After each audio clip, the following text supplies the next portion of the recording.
For the ND. Okay, I'd like to call this meeting to order, and before we get going with our first witness, just note that the parties have picked from the auditor's report for this year, and note that the PC party selected from the 2011 auditor's report, section 3.03, electricity sector renewable energy initiatives, and section 4.14, unfunded liability of the WSIB. The NDP has picked from the 2012 auditor's report, section 3.08, long-term care home placement process, and section 309, Metrolinx regional transportation planning, and the government has selected from the 2012 auditor's report, section 305, education of Aboriginal students, and section 3.12, university undergraduate teaching quality. And I note that the clerk will be sending out letters towards the end of April advising the affected agencies and ministries, and letting them know that at some point we will know timing on this. And I would like to now call our first witness of this afternoon, Mr. Robert Giguere, Chief Operating Officer of Orange. Mr. Giguere, welcome. Just 1 second. Okay. And just to confirm that you've received the letter for a witness test coming before the committee? Yes. Very well. And I think our clerk is looking for the oath or affirmation, which as soon as he finds will do.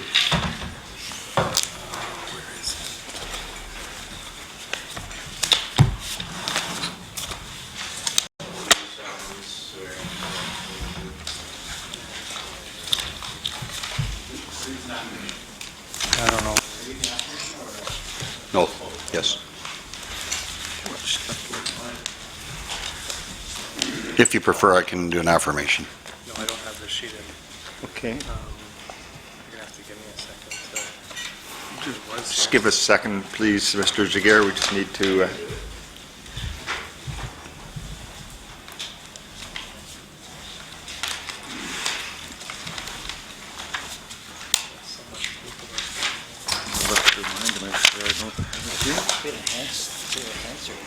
Do you have an oath answer? I know.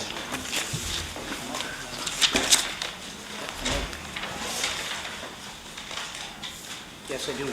Well, you're safe. I got it. Okay. Got it? I got it here. So you have the Bible there, Mr. Giguere? Yes, I do. Yeah. Do you solemnly swear that the evidence you shall give to this committee touching the subject of the present inquiry is with the truth, the whole truth, and nothing but the truth, so help you God? I do. Thank you. Thank you, and you have 10 minutes for an opening statement if you'd like to make that, and then we'll go to the parties for questions. Good afternoon. My name is Rob Giguere, and I'm the Chief Operating Officer at Orange. I appreciate the opportunity to appear before you today, and I'd like to take a few moments to introduce myself, tell you a little bit about my background and what I bring to Orange, my role at the organization, and what we're trying to do to accomplish and to improve service for Ontario's patients. To begin with, I'd like to say how tremendously satisfying it is for me to work and to be part of an organization that carries out such an important mission. Our mission is to ensure critically ill or injured Ontarians are transported safely to the care they need, whether it's by air or by land.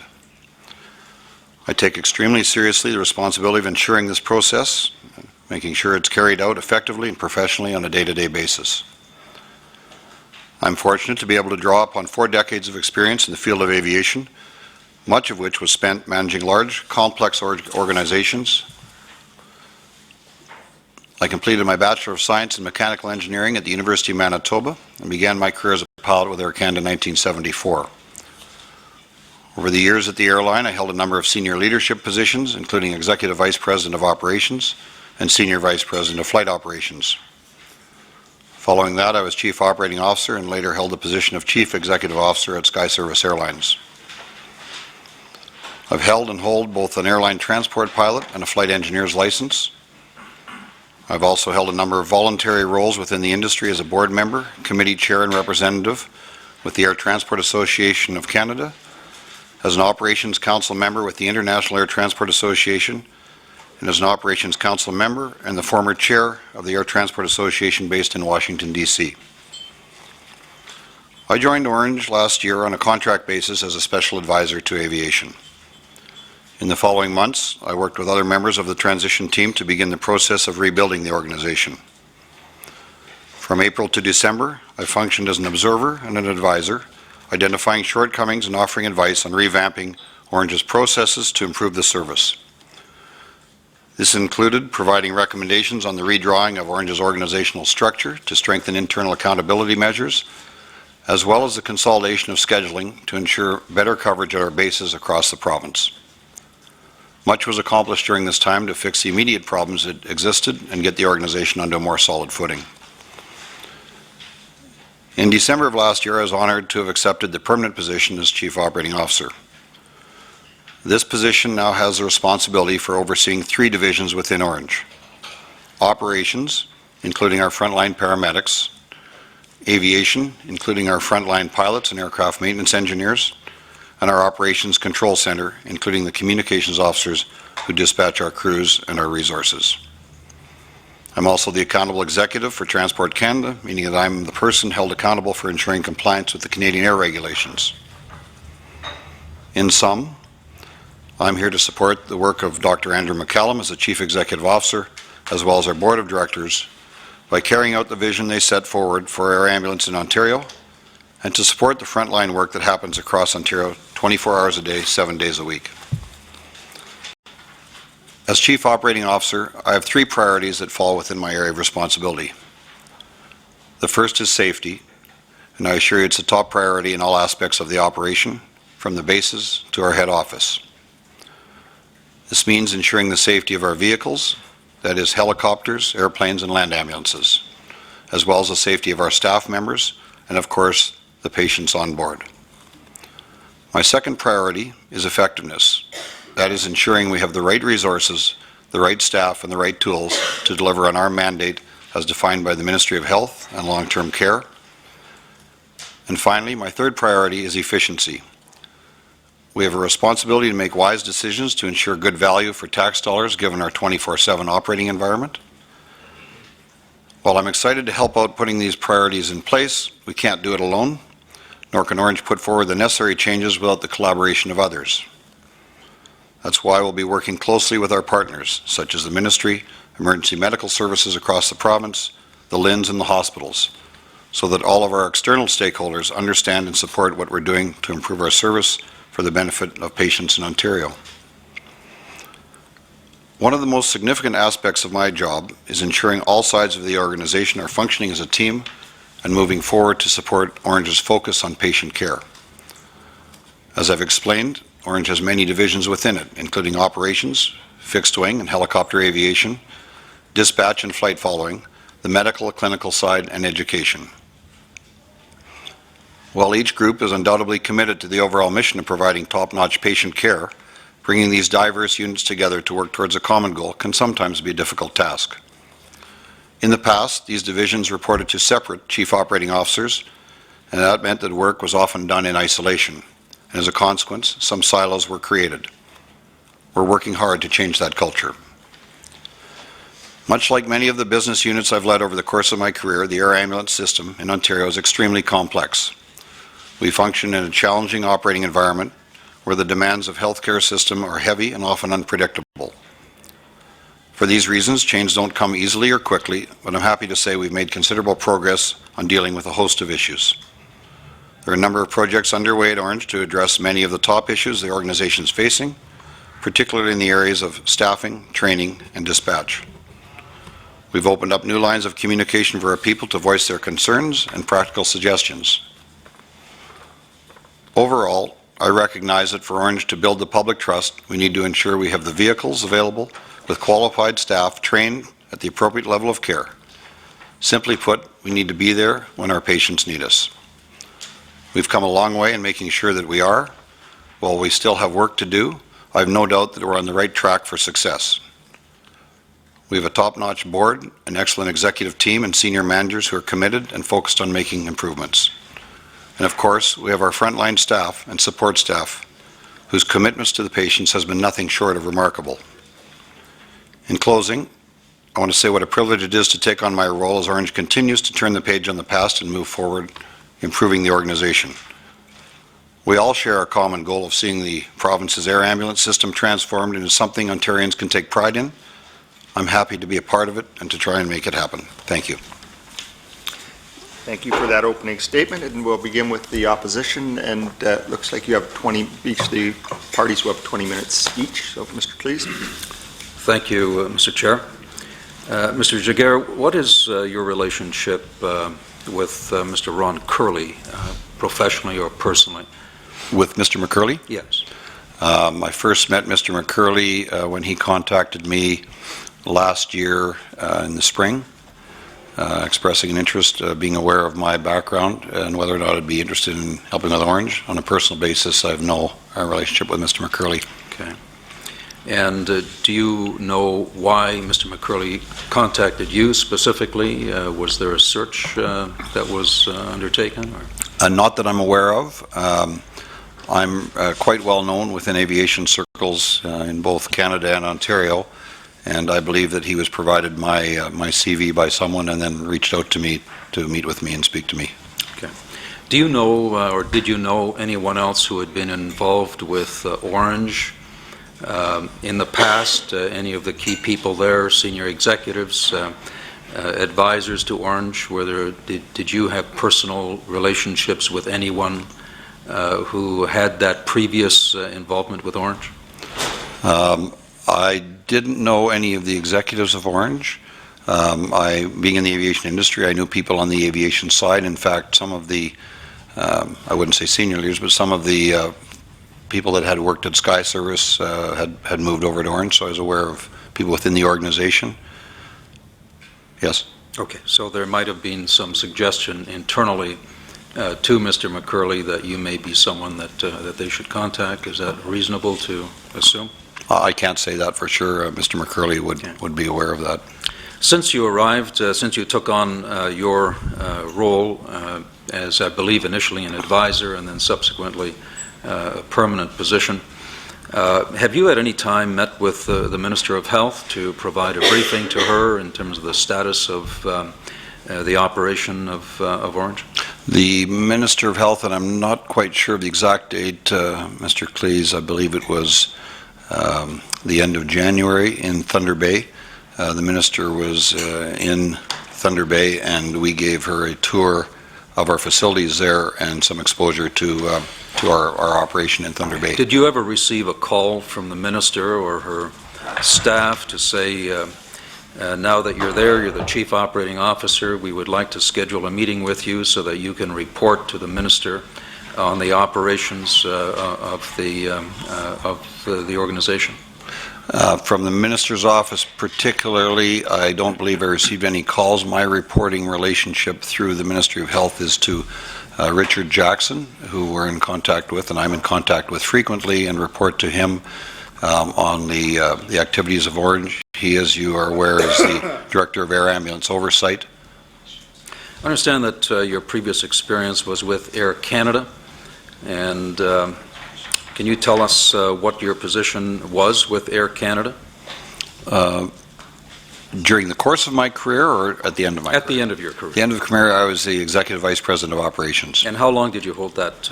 I held that for about 5 years. 5 years. Just under 5 years. I understand that Air Canada filed for bankruptcy protection in 2003, is that correct? Yes. And at that time, you were the Chief Operating Officer? EVP of Operations.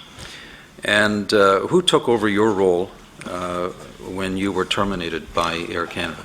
My role was split into two. A gentleman by the name of Rob Reed took over one part of the portfolio, and a gentleman by the name of Steve Smith took over the other part. Would there have been a reason why you were replaced rather than being looked to provide leadership during that difficult time of Air Canada's financial difficulties? I can't say that there was or wasn't. But you were not asked to do that? Not asked to... To stay with Air Canada and to bring it back out of its financial That's correct. Stress. And where did you go from there? I went to Sky Service Airlines. Okay, and when you were hired at Sky Service, was that immediately following your termination with Air Canada? It was late in July of 2004. And your position there? Chief Operating Officer. I understand that as Chief Operating Officer that you played a key role in structuring a deal that ultimately involved the sale of a majority interest in Sky Service Airlines to Gibraltar Capital Corporation of BC, is that correct? Correct. And that sale occurred some 3 years after you took on your responsibilities with Sky Service, is that right? That would be correct. Okay. Just over 3 years. That deal was, I believe, characterized as a leveraged buyout. In other words, a structure that involved leveraging the assets of Sky Service through some significant debt, and that as a result of leveraging the assets of Sky Service, that really facilitated the buyout. Is that a fair characterization of that transaction? The financial structure was one arranged by Gibraltar Capital, yes. And they put debt on the balance sheet of the airline when they bought it. Who headed up Gibraltar Capital? Mr. Belsberg. Okay, he's a financier in BC. Yes. Did you know him personally before you went to Sky Service? No. But you were dealing directly with Mr. Belser? At which point? During the course of the deal being structured and ultimately... I was not. I met with Mr. Belsberg. The owners of Sky Service Airlines had gone out to sell the airline, sell a division of their company. So Mr. Belsberg purchased, invested, took a majority control, I believe, right, through that deal? My first meeting with Mr. Belsberg was when a presentation was made to him. During the course of the transaction, my exposure to him was somewhat limited. Following the purchase, of course, Mr. Belsberg was a principal who owned the airline, so my exposure was increased at that point in time. How long did Mr. Belsberg hold on to his investment in Sky Service? Fall of 2007, spring of 2010. So not very long. 2.5 years. And he sold his investment to, I understand, RoyalNat, an integrated private debt fund LP. Is that correct? He sold his investment? He remained in an ownership position until the airline closed. And what role then did RoyalNat and integrated private debt fund play in that? They were lenders. Okay. So they were lenders and lent money to Sky Service. And do you know, was any capital withdrawn from the company during that time that Mr. Belsberg had the controlling ownership? Withdrawn in what fashion? As a dividend? As a dividend. In many ways that can be accomplished, right? Mr. Belsberg had a management fee against the organization. So funds were drawn out. Over the next year or so, Sky Service accumulated significant debt that I understand involved some $1.4 million to NAV Canada, as well as US FAA. Is that correct? I can't speak to the numbers. On an ongoing basis, any organization that operates would incur operating costs. Okay, well, those are numbers that are readily available. I mean, they're public, in the public domain. There was an assignment into bankruptcy, and you've never seen those documents? No, I have. What I'm saying is I don't know the specific numbers. Okay. So $1.4 million to NAV Canada and the US FAA, another $700,000 to ground handling firms, and some $12 million to Thomas Cook. And then on March 30th of 2011, your board of directors resigned. Is that correct? What date did you say? March 30th of 2011? Yes, correct. Yes. And then the next day, I understand you announced that you were shutting down the company. Is that correct? A receiver was appointed. And I understand there's some ongoing legal issues. Are you still involved in those around that bankruptcy? Involved in what fashion? I'm a creditor to Well, you were the... the COO, Yes. and I would It- expect that as a COO, you're the one who has firsthand knowledge of the financial transactions and what led up to that bankruptcy. The receivership is with an organization called FTI and is being proceeded through the court process in the receivership courts. Have you been cooperating with the receiver and the legal process around this? Yes? Mr. Giguere, I have here an affidavit, and I have copies for the rest of the committee of clerk if you want to distribute it. And please give a copy to Mr. Giguere. In this affidavit, I'm just going to take a minute, Chair, to read a couple of items into the record, and there's a reason for this. Starting with Article number 4 in this affidavit, it reads as follows. Prior to the hearings of the motions, this is with regard to the receivership, the receiver had contacted Rob Giguere, who was the president of Sky Service Airlines, Inc., from October 17, 2007 to March 31, 2010, to obtain his evidence in relation to certain issues relevant to the determination of the motions. Mr. Giguere initially agreed to provide an affidavit setting out his knowledge of the matters in issue.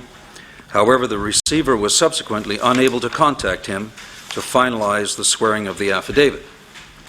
Counsel for the receiver contacted Mr. Giguere on February 10, 2012, and attempted to obtain a sworn affidavit from him, setting out his knowledge of the events at issue. However, Mr. Giguere indicated that he did not wish to be in the middle of the dispute and did not appreciate that the receiver had indicated it may subpoena him if he refused to swear an affidavit. On February 13, 2012, at the return of the motions, the Honorable Mr. Justice Morowitz adjourned the motions until May 14, 2012. In his endorsement adjourning the motions, Mr. Justice Morowitz indicated that it would be helpful if Mr. Giguere could meet with counsel for the receiver and counsel for Sunwing to determine a process by which his evidence could be provided. Counsel for the receiver made subsequent unsuccessful efforts to contact Mr. Giguere by an email correspondence to him on February 13, 2012, inviting Mr. Giguere to contact counsel for the receiver and attaching the endorsement of February 13, 12. B, telephone calls and voicemails to Mr. Giguere on February 13, 2012, asking Mr. Giguere to contact counsel for the receiver. And C, letter correspondence to Mr. Giguere on February 15, 2012, enclosing the endorsement and asking Mr. Giguere to contact counsel for the receiver. There is another affidavit. Happy to have this distributed as well, Mr. Clerk. And in that affidavit, it refers, and I won't take the time simply because we don't have the time, but again, it's an affidavit that refers to the fact that Mr. Giguere, in fact, Article 19 of this affidavit reads, the repeated attempts to serve Mr. Giguere by the process server are described in the affidavit of attempted service by Leo Pereira, sworn March 19, 2012. And it talks about the need then to compel you to appear. The reason I say this is that, and I wanted to have this discussion with you, this is disconcerting. We have just gone through a mess at Orange.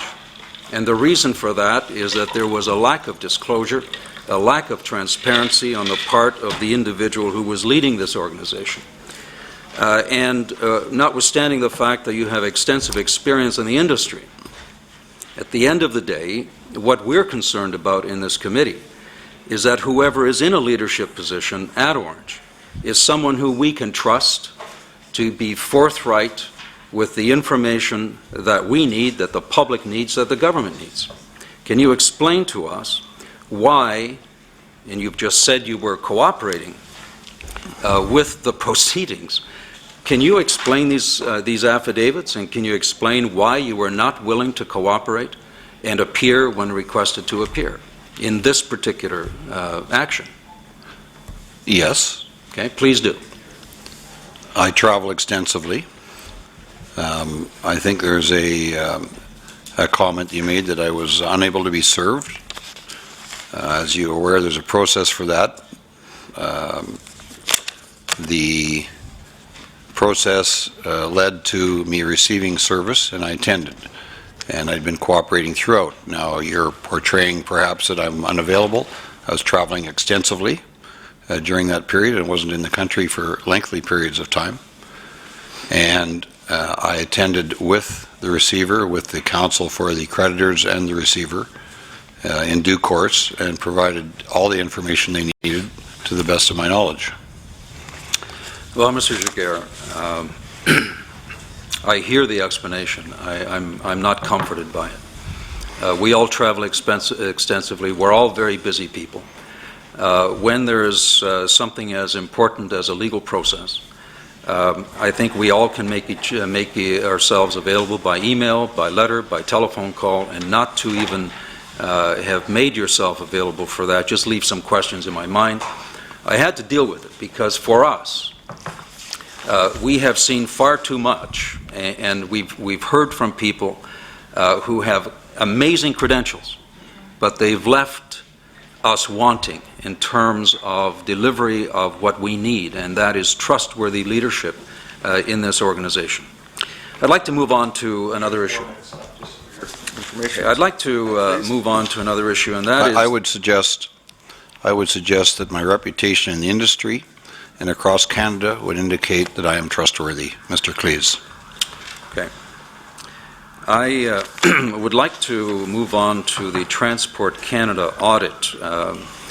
When Dr. McCallum testified last week, he testified that Transport Canada had 3 critical findings in the audit of your rotorcraft operation. And I have here staff instructions that you'd be very familiar with from Transport Canada that deals, these are instructions to staff who are Yes. doing the inspections, right? More of them. And it's very clear that in those instructions to Transport Canada inspectors who are conducting the audits, that if in fact there are critical findings, that during an audit, a notice of suspension is to be issued. Was a notice of suspension issued to Orange as a result of the 3 critical findings that were discovered in this audit? No. And can you tell me why not? I can't explain Transport's actions. On the findings that you referred to, we confirmed that the findings indicated there was a shortcoming in some documentation. We ensured that the documentation was completed before our crews operated their next flights and met the requirements for transport, is what I would believe to be the answer to that. Who on your management team was responsible for the events leading up to those critical findings? Who's the head of aviation? Yes. Head of aviation is Mr. Feely, who's our Vice President of Aviation, and under him are a Director of Flight Operations for both, one for rotor wing, one for fixed wing. And how did you hold Mr. Feely accountable for these findings, and what were the consequences for Mr. Feely? A Transport Canada audit, in this case a program verification inspection, is something that all air operators in Canada would undergo at some point in time. Obviously, we're partners in safety with Transport Canada, and we looked forward to the audit to confirm and identify areas for improvement. Would you agree? Sorry, would you agree that a critical finding in an audit is something that anyone in the aviation industry would have very serious concerns about? Naturally, during the course of an audit, if there's things identified that are critical, as you indicate on the list, they're very important. We take them very seriously, and they were addressed immediately. Given that safety is your top concern, how does it come that there would be 3 critical findings in this audit? Is that not something that should be an exception? An exception to which? An exception to any organization that is involved in air ambulance service delivery, and especially given the track record of Orange. Did it surprise you, or is this simply something that you accept as a matter of fact, that there would be 3 critical findings by Transport Canada? The program verification inspection and the audit that you have, I believe you have a copy of it, obviously, is something that is addressed to us. We welcome the findings. Obviously, we take them very seriously. On the 10th of April, we'll be filing something called a corrective action plan, which addresses the findings in the audit. The critical findings you referred to are obviously of the highest order of interest. There are different levels, as you're aware, and those items were particularly addressed before any further flight conditions. What they related to and referred to was not a lack of training, but a lack of documentation of the training, which is serious in the sense that we could not demonstrate that the training had been completed for the crews, and it was relating to ground training that was accomplished in a period of about an hour before the next flight for the crews that had the documentation missing. And you are out of time, so we'll move on to the NDP. Ms. Jelinek. Bonjour, une petite question facile. Est-ce que vous parlez français? No. I have a question. Do you speak French? No. The name was a little bit misleading there, Yes. but we'll forgive you. I have some odds and end question Yes. for you, so in no particular order. The first one will be, what would you see as the biggest challenge facing Orange right now from the position that you're in? We are an organization that has made tremendous strides forward since the troubles of the past. We are focused on ensuring that we have, as I said in my opening remarks, the proper resources. The resources, obviously, in our case, are aircraft, helicopters, ambulances, and the people to support them, so the pilots and the medics. So we have been working hard, and as I said, I took my role in December, and had been advising up until then. We've been working very hard to get the staffing levels and that accomplished to ensure that as we move forward, we're staffed properly, resourced properly, and I'm proud to say that we've made tremendous strides in that area in improving our levels of coverage. I think Dr. McKeogh says that you think that you will be fully staffed to your base in Thunder Bay with the new scheduling late this spring. Am I right? Yes, we have, as you're aware, we're moving to a 24/7 coverage on the resources there, whereas we didn't quite have full coverage before under our mandate. We have, through our collective agreement process with our unions, there's a process for bidding into bases and bidding into positions. That's being completed at this point in time. We've staffed up some of them now. The training will continue, and we're expecting that as we approach the summer season, we'll be staffed up. We have just recently added 4 rotor pilots to our manpower. So that, of course, will help address the shortfall that existed there with the change of service coverage. Okay. So you really see this is your biggest challenge, this is what you focus your energy on right now? When we speak of biggest challenge, I think that's the immediate challenge, because the outcome is delivery to the service and delivery to the front line and delivery to the patients of Ontario. So there's many underlying challenges. You know, I spoke of knocking down silos, working together, improving communication, while at the same time being fiscally responsible, making sure we are effective and efficient in what we do. Okay. I'd like, as I say, there are odds and ends. We were told that Orange now has a whistleblower protection Policy, yes. policy. Do you know what it is? Yes. Can you describe it for us? An employee can, through a confidential process, provide to a third party any issue that they feel is of concern in terms of the organization. Additionally, we have through our other processes, we have reporting within the company as well that would not be considered part of the whistleblower policy, but would be care reports and other reports that come in when employees have concerns. So do you think that the employees know the whistleblower policy? We've communicated it to them, and the processes, I would say that It's something that, of course, becomes a learning for frontline employees. Those who are interested in it would certainly know. Those who might not be quite as interested may not be fully aware, but it's certainly something that can be found available. And what would happen if a frontline employee was to come to us, come to the ministry, come to an MPP to blow the whistle on something at Orange? I suspect that you listen to them.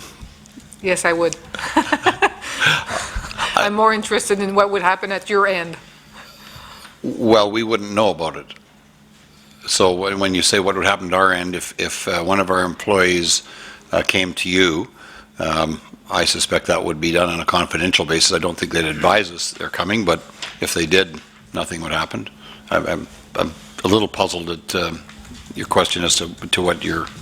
No, you're going on the right way.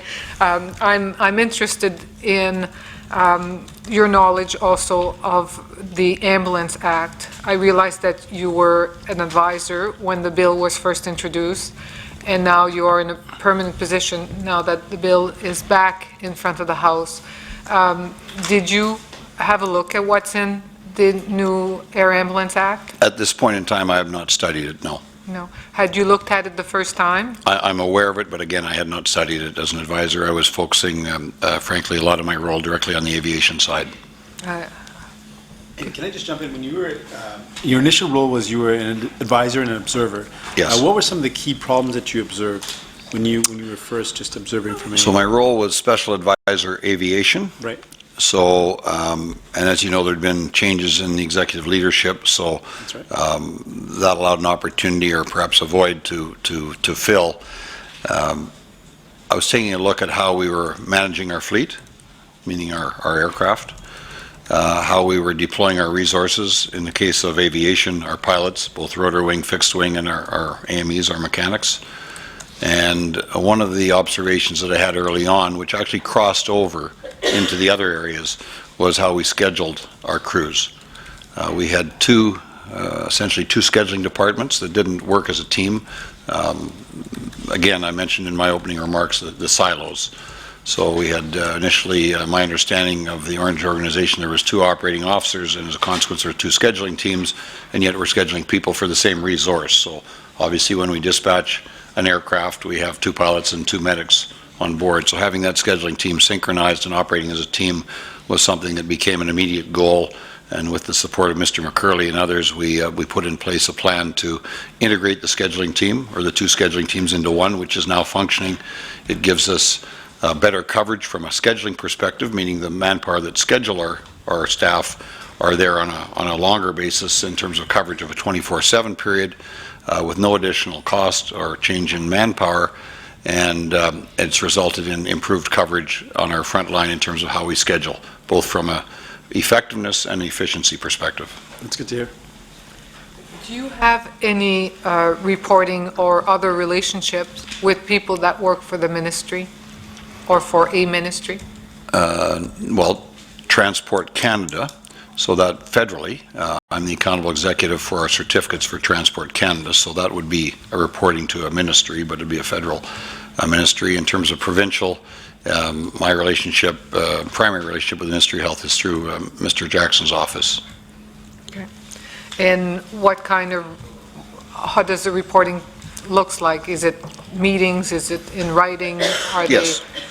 So we would meet with his staff and department on a monthly basis, and we would report in regularly. In fact, we report into their office daily with our operational performance, and we report in a roll-up of performance as well, and then we review any active items or projects that are going on these monthly meetings. Okay. And do you have anything to do with the land ambulance, that Orange service? With the Orange land ambulances? Yes. So they are a part of the paramedic operations portfolio. We have an acting VP of operations who I would say has the direct oversight of the land ambulances, which of course we have in various locations. But yes, through Mr. Farr, they report into me. Okay, through Mr. Farley reporting to you. Okay. Have you seen or do you know what's in the performance agreement that Orange has signed with the ministry? Have I seen it? Yes. Okay. And had you seen the old one? No, I'd seen it, but I'd not reviewed it. Okay. So no- I'm aware of the new one, of course, that we signed, well, actually before I arrived at Orange Okay. in the And spring of 2012. anything in the performance agreement that you signed, in the accountability agreement that has been signed, that is problematic or out of the ordinary, or that requires really a ton of time, effort, resources to comply with, or is it for what you would have expected? In the general sense, I'd say it's what I would have expected. I think there's probably things over time that between the ministry and Orange that may require some tuning, I might say.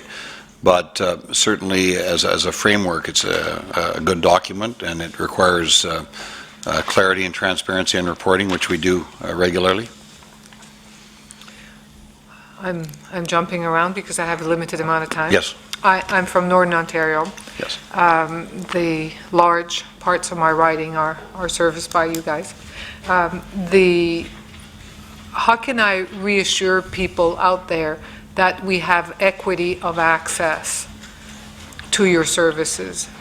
As in, no matter where people live in Ontario, what can I tell people in Nickel Belt that have been kind of shaken up by what's happening at Orange, when you depend on that service and you see it on the top of the news for days and weeks and months on end, there's a bit of an issue of trust there that has been broken.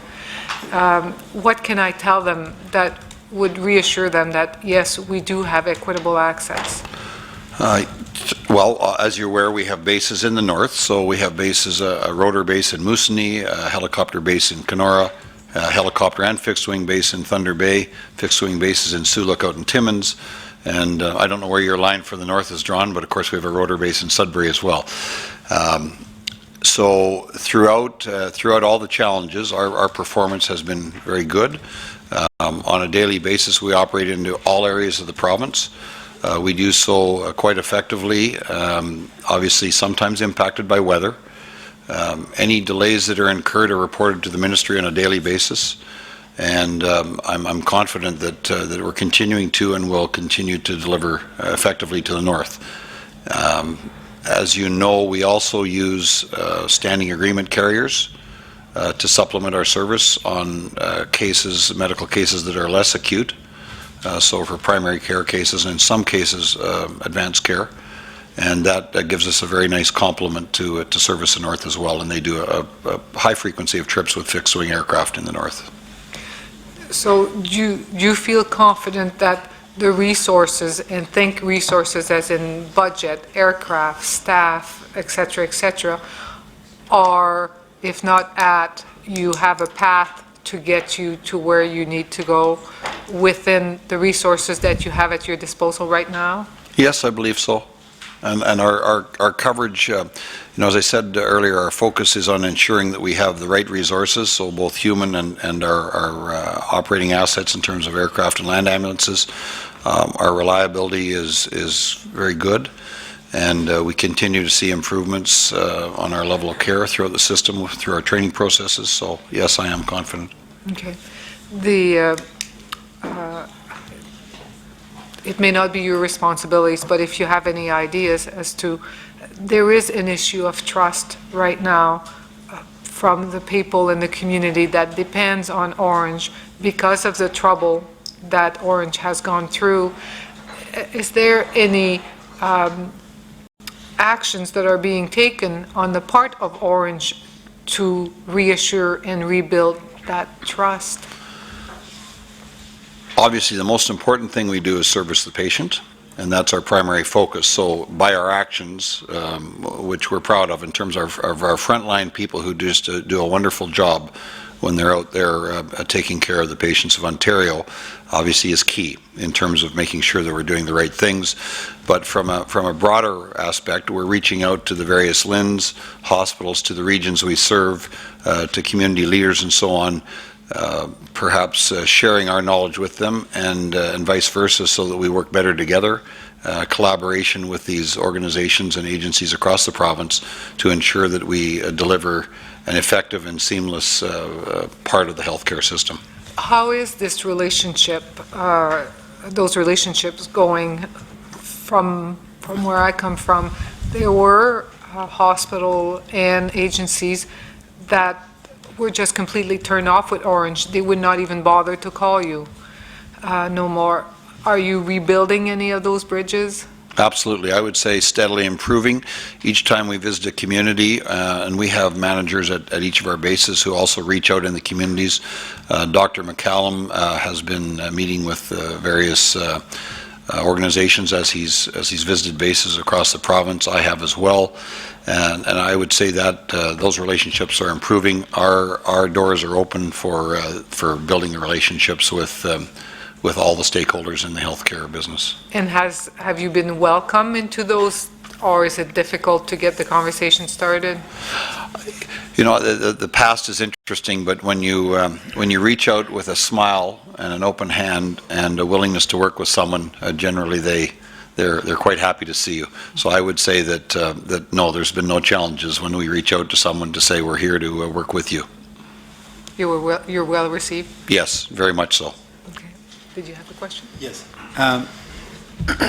So you've heard a lot of the issues that have gone on about the delivery of care when it comes to Orange, and I commend you on taking some steps to make sure that's better.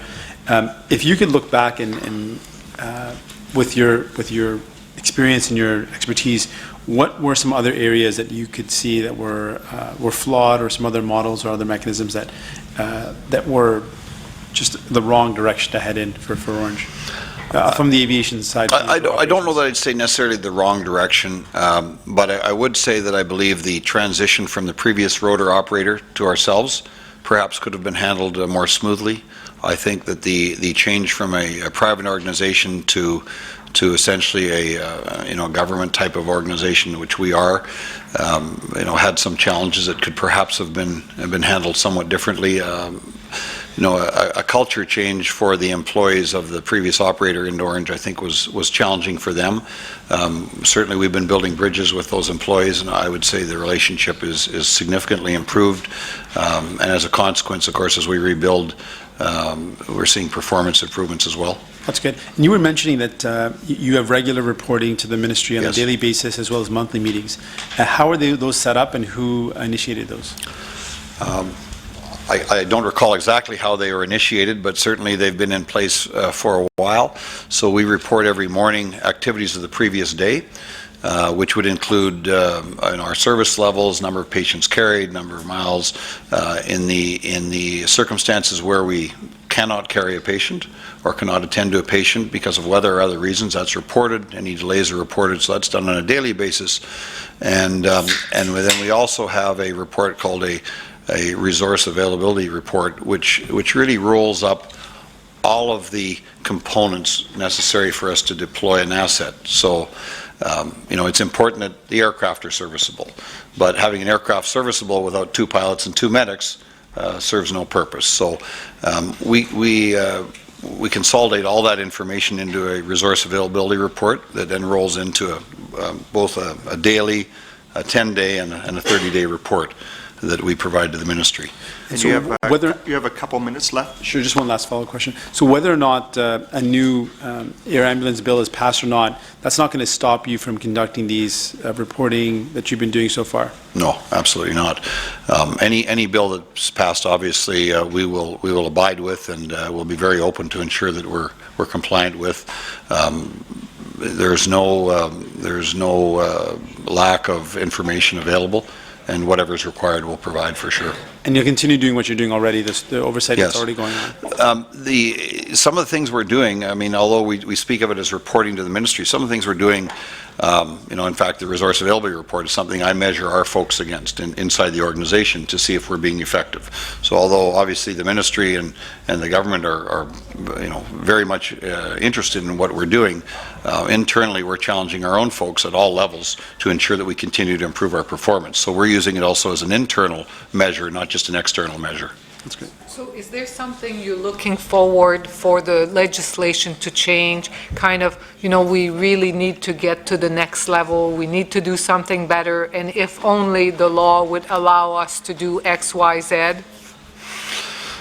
I wouldn't say so from my perspective. Dr. McCallum may have a view on it in the board, but from my perspective as an operating officer, my role is to make sure that we're properly resourced, properly trained and effective in what we do, and deliver to the standards we're expected. Thank you very much. We'll move on to the government then, Ms. Jazik. Thank you. Well, Mr. Giguere, I would like to go over a little bit more in terms of your credentials in aviation, because I think in all modesty, you probably abbreviated some of your experience. When did you first obtain your pilot's license? I started flying in Winnipeg in the late 60s. I achieved my commercial license in 1973. And have you been involved in aviation since that time, essentially 4 decades? Yes. I have, as I said, I have an engineering degree. I became a commercial pilot in the 70s. I was hired by Air Canada in 1974, involved as a line pilot for a number of years. I was invited into management as a test pilot at our overhaul factory in Winnipeg for the 727s and doing checking and instructing on the 727 fleet. I became a manager for the Airbus fleet as Air Canada introduced the Airbus into the fleet, ultimately chief pilot on that aircraft, responsible for a fleet of over 100 aircraft, then vice president of flight operations, senior vice president of flight operations, executive vice president of operations with all operating branches reporting into me. I was the executive responsible for integrating the operation of Canadian Airlines and Air Canada into one operating certificate, and amalgamating all the labor-related issues with that integration. So when you were approached originally by Orange, by Mr. McKeogh apparently, explain to us what reasons he gave to you for approaching you. Did he ask you about your experience? What was he looking for? What did Orange need at that point? He indicated that as a consequence of the recent changes in the structure, which obviously included the departure of some key individuals within the organization or people that held key positions, that he could use some advice and oversight in terms of the aviation side. I indicated to him that if he was looking for a technical specialist who would rewrite manuals, review documents, either on the turbine side or the rotor side, I was probably not the right person to select. I indicated that to him. I said, however, if he was looking for someone to take a look at systems, processes, team building and leadership, I would be a more appropriate person for that role. We had a couple conversations and then followed on with a contract with essentially some terms that identified what I would be looking at, and that's the role I've taken. Through that course of the several months, as a consequence of the interface between the aviation division and what we call in Orange the operations division, which operations is really paramedic operations, so it's the frontline paramedics, whereas aviation is related to the aircraft themselves, and obviously they combine into one team. It was clear to me, and one of my early recommendations, as I said, was to integrate the scheduling departments of those two groups, and my recommendation was to integrate the entire operation so that aviation, all components, paramedic operations, all components, and our operations control center, which is really kind of the heartbeat of the operation where the calls come in, where we dispatch our crews from, be integrated into one operation so it became one cohesive team with one common goal of delivering to the patients. Mm-hmm. In other words, to avoid those silos that you had observed had somewhat been established. Yes. Now, I think most of us, as we heard about what had gone wrong with Orange, were somewhat dismayed about the interiors of the AW-139 helicopters. There was, again, perhaps because people weren't really talking to each other, the paramedics were finding that they were unable to provide CPR because of the way the interior was designed. Was that something that you got involved with, the refit of those interiors? When I arrived in April of last year, there was the initial phases of the review and the study that had to be done to correct the anomaly. So As you may be aware, there was an exemption granted by Transport Canada to operate the aircraft in a slightly different configuration. That exemption lasted for a year. So from an aviation perspective, obviously, I was very much interested in that with Mr. Feely, who headed up the aviation team. We worked closely together with the manufacturer, who had gone through the RFP process and so on for the correction to the interior.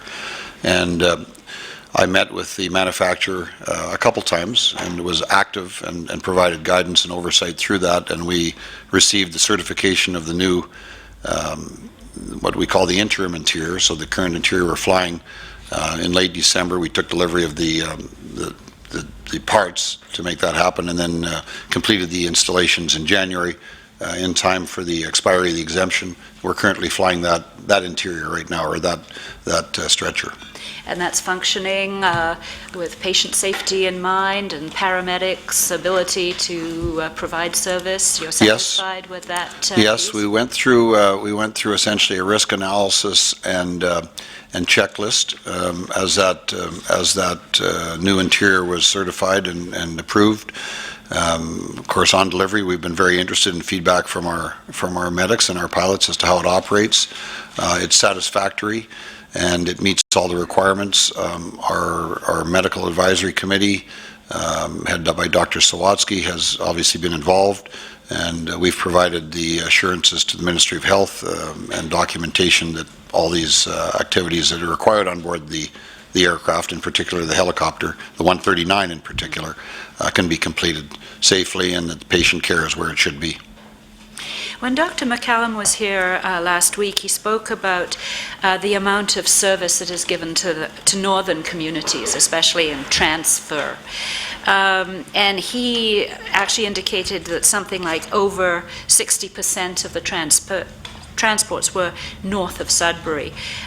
So can you just detail a little bit more from the operations perspective what changes have been made at Orange to improve the service to the north?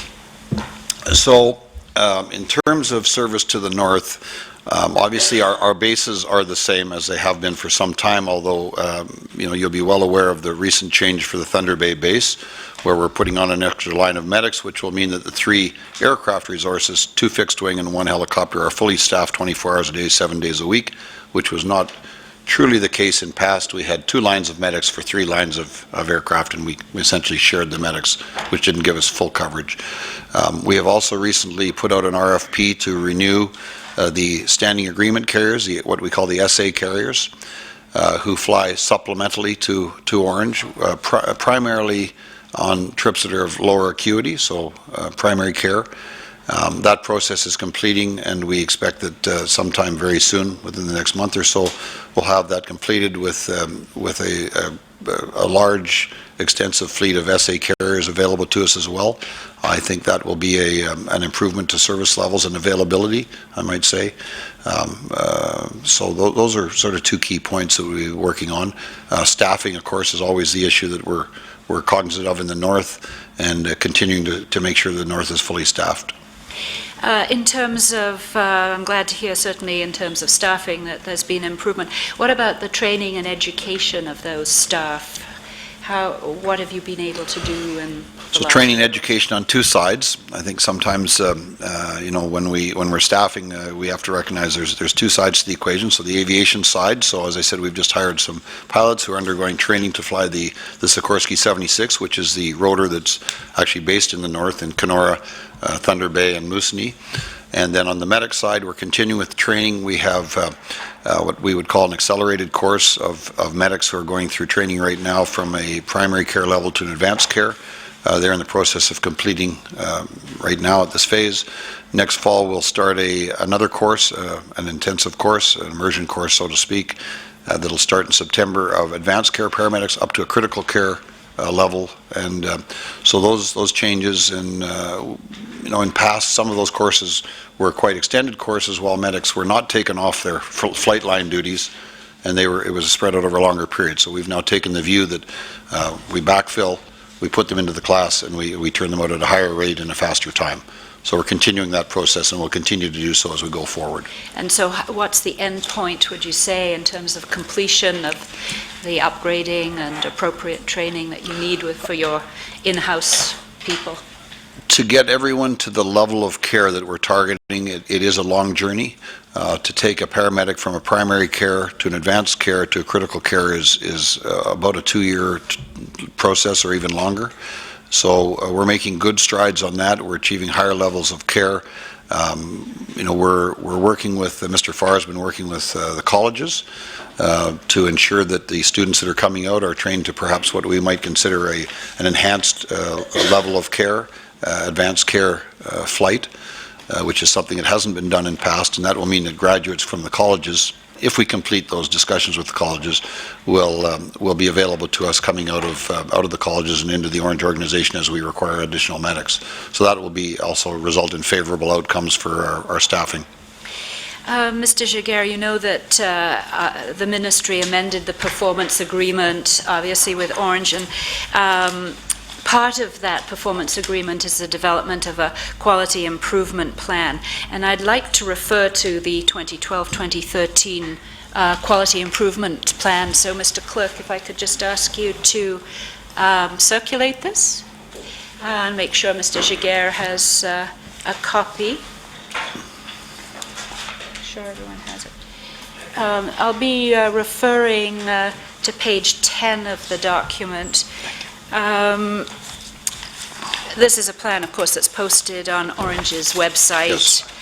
And is available to all. I was particularly interested in terms of, again, some of the testimony that we heard in relation to the availability of helicopter and aircraft. And so, second paragraph on page 10, there's a statement here. There was 97.3% base aircraft, helicopter, and airplane availability over the same 3-month period, which has been a goal for the entire Orange fleet since March 2012. So what I was really interested in was what would these percentages have looked like before? Like, what was the amended performance agreement rate? We have a goal here, and I guess we would all like to see 100%. So I'm wondering what the plan is going forward to reach that goal. 97.3% reliability on an aircraft, or availability of an aircraft, is very good in any measure. And obviously, I can't speak to what it was in past. I don't have that information available, but obviously we can get it for you. These numbers are very good numbers. We continue to strive for higher numbers. I have an operations meeting every day at 9 o'clock where we review with the key functional heads of each department our aircraft availability as well as our crew availability. We have for some time now had all our bases operational every day from an aircraft perspective, and we track that and, as I say, report it.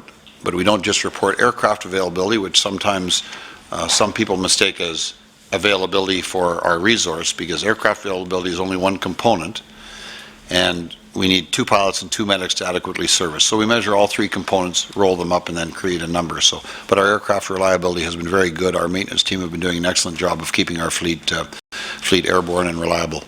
I would like, if possible, to find out what the rate was, say, in 2011 or previous type of percentage, so we could, from our perspective, we want to restore public confidence in Orange. And wherever measurable, we want to see continuous quality improvement. That's clearly the goal of this quality improvement plan. Certainly. And I guess it's a question. There are some issues like weather, I presume, where there are problems around availability. I guess getting to that 100%, there may be some extenuating circumstances. On the aircraft side, weather would not have an impact. So weather may affect our actual delivery when the aircraft and crews are ready to go, which is a different measure, and obviously it's something beyond our control. But the aircraft availability is something we watch closely, as well as the crew availability, and we can get those figures for you from the past. I believe they're available, but I'll have to check with the aviation team. Okay. Now, I'd just like to turn to the issue Mr. Cleese raised in relation to the audit that was conducted. Yes. And there were some deficiencies. Is this something that's done routinely Can you explain a little bit more about what? Yes, and you know, over the number of years, Transport Canada have changed sometimes the method in which they do audits, but all air operators, and those would be people who have an operating certificate or a maintenance organization, would be audited by Transport and measured essentially against the standard to say, here's how you're doing, here's where you can improve, you're meeting the requirements, you're falling short of the requirements, we believe you can do better in these areas. So this is something that's done regularly. In the course of my career, I've been involved in a number of audits, obviously, at different levels and in different roles. So these are things that are done on an ongoing basis for every aviation organization in Canada. Yeah, so it's part of a routine. Yes. That is conducted. And no flights were delayed because of these findings, or was there? On the side of the training records, we did have what we would describe as downstaff, meaning the aircraft not available for a very short period of time on some shifts of rotor aircraft in the south, so our southern bases. And that issue was addressed within about an hour or so on the base. The training records were completed, put into the file, made compliant with the requirement of the regulation to ensure that we had the documentation supporting the fact that training had been done. So I think it should be very clear that it wasn't a case of training not being completed, it was not having the documentation supporting the training that had been completed. So we completed that, but there was no impact on patient care. Exactly, so patient safety wasn't jeopardized Correct. in any way. My colleague, Mr. Merrill, has a question. Thanks, Helen, and thank you, Mr. Giguere. Giguere, yes. Giguere, sorry, for coming. It does seem, based on what I've heard between you and Mr. McCallum, Orange is in pretty good hands. I did have some questions on the corporate structure, because in your brief deputation, I heard you say you were involved in drafting the new corporate structure, the org structure. Now, I'm wondering if it would be possible for the clerk to give him a copy so that he knows what I'm working off. Is that possible? Or, Helena, do we have enough? Thank you so much.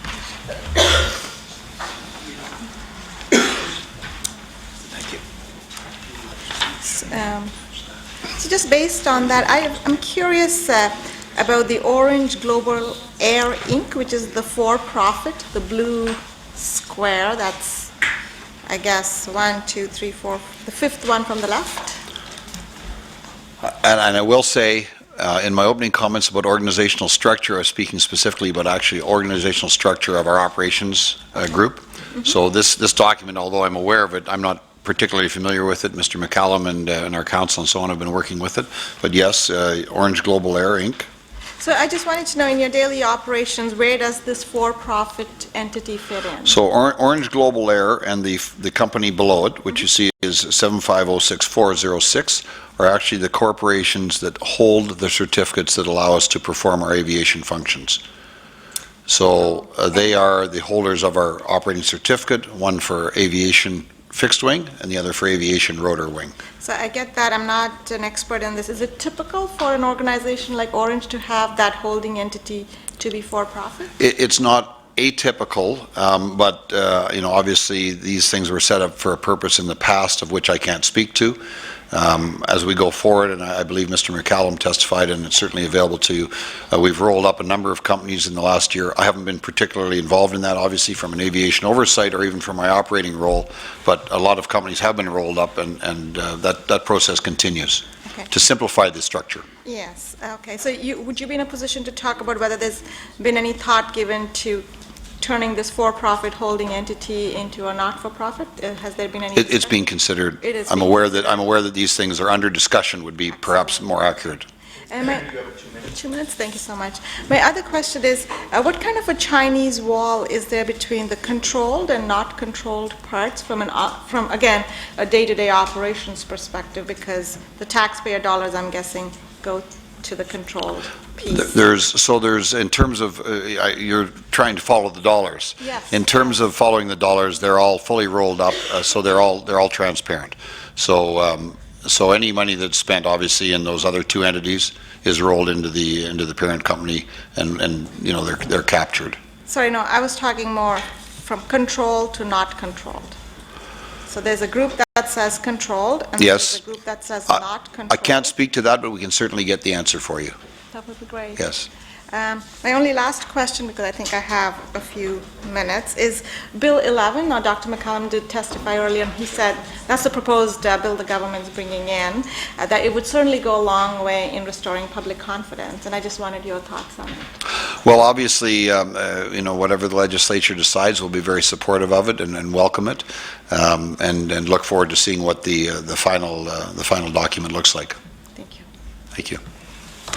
If we have any time left, I think we're going to have an extra 5 minutes. Is that right? I think we may, if the committee agrees, you're pretty much out of your 20 minutes. Mr. Cleese, did you have a request? If we could, while we have Mr. Giguere here, if we could allocate an additional 5 minutes per caucus, and I understand that we'll carve that out of the Ministry of Health, who will be available to us at some other time if we need some additional time with them.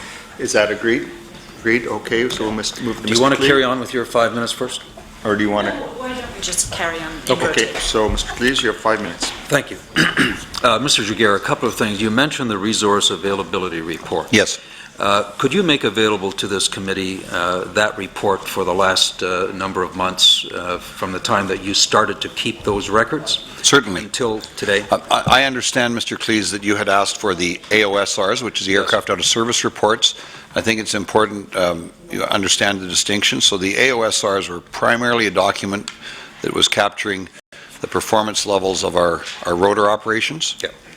And as I've indicated earlier, that truly didn't reflect the effectiveness of Orange as a complete organization. And it didn't reflect the availability of the fixed wing or the land ambulances. So and I don't have the exact date, but in August of last year, essentially that became what I would describe as a secondary report. And the rolled up report, which is the resource availability report, started in August. We can make those available to you. I believe you got the AOSRs, which you requested, and I believe those you got them for the last year. I forget the exact dates I was advised. So if you could send us the resource availability report. Yes. So they would commence in, I believe, August is the first complete month we've got, and they would go through, well, perhaps by the time we send them, March will be available, but certainly we have them to the end of February at this point in time. I have some of them with me here. Thank you. I'd like to go on to something very specific here. When Mr. Rob Blakely of CHL testified before this committee, he provided testimony that showed that the dispatch reliability of the helicopter operation was 98%. Do you have any reason to dispute that? I mean, I don't know that number, and I don't know what it's based on, but okay, that was his testimony. I'll take you at your comments. He presented documentation to support that. Last week, Dr. McCallum testified that the rotorcraft dispatch reliability rate was, and I quote, above 85%, end of quote. Now, I think you'll agree that these availability rates are significant. It's my understanding that each percentage point of dispatch reliability represents over 700 hours of service interruption.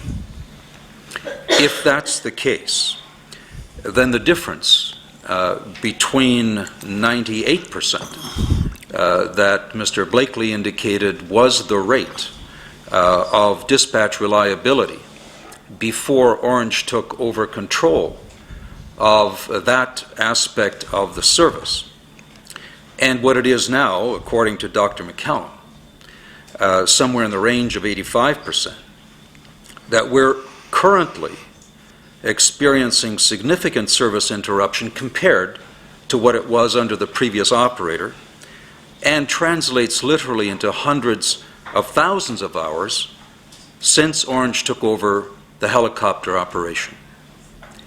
Can you tell us if, in your opinion, that is acceptable? We had a situation where there was 98% reliability. Now we're talking about 85% reliability with the thousands of hours of interruption, particularly given the impact on patients of any delay. What is acceptable to Orange? I I think it's important we understand the numbers that we're speaking of. So I haven't seen Mr. Blakely's testimony, but I take your point that he raised it at 98%. And I'll refer to the document was kindly provided. We're at 97.3% for our base aircraft, helicopter and airplane, in terms of availability at the base to fly the mission. And that really is the number that's important. And as I said, well, actually, I think what's important is the dispatch reliability, because unless I'm wrong, the dispatch reliability is the combination of the aircraft reliability plus paramedic availability so that you can actually respond to a call. Two very different things. You may have 100% reliability or availability of aircraft. If you don't have the paramedics available, you can't respond, and that impacts on the dispatch reliability. So, if in fact it's the two combined, I would suggest that this document here is actually, I'm not saying intentionally misrepresenting, but it certainly doesn't tell the whole story in terms of whether Orange is available to respond to calls. And that's what we're dealing with here. We have had far too many examples presented to this committee where Orange was not available because either the aircraft wasn't available or because paramedics weren't available. Hence, the dispatch reliability is what I'm focusing in on. And I'd just like to know from you, given the disparity, and we'll see this, I'm sure, on the resource availability report, which is why I'm interested in seeing that, the number of times that Orange still is not able to respond and dispatch a crew when the need is there. And take the time you need to answer the question, but you're actually, you've used all your time, Mr. Please, and take as much time as you need. Do you mind? Yes, please. I think it's important for us to understand the distinction between what Mr. Blakely is reporting, what we're reporting, and what I'm referring to here.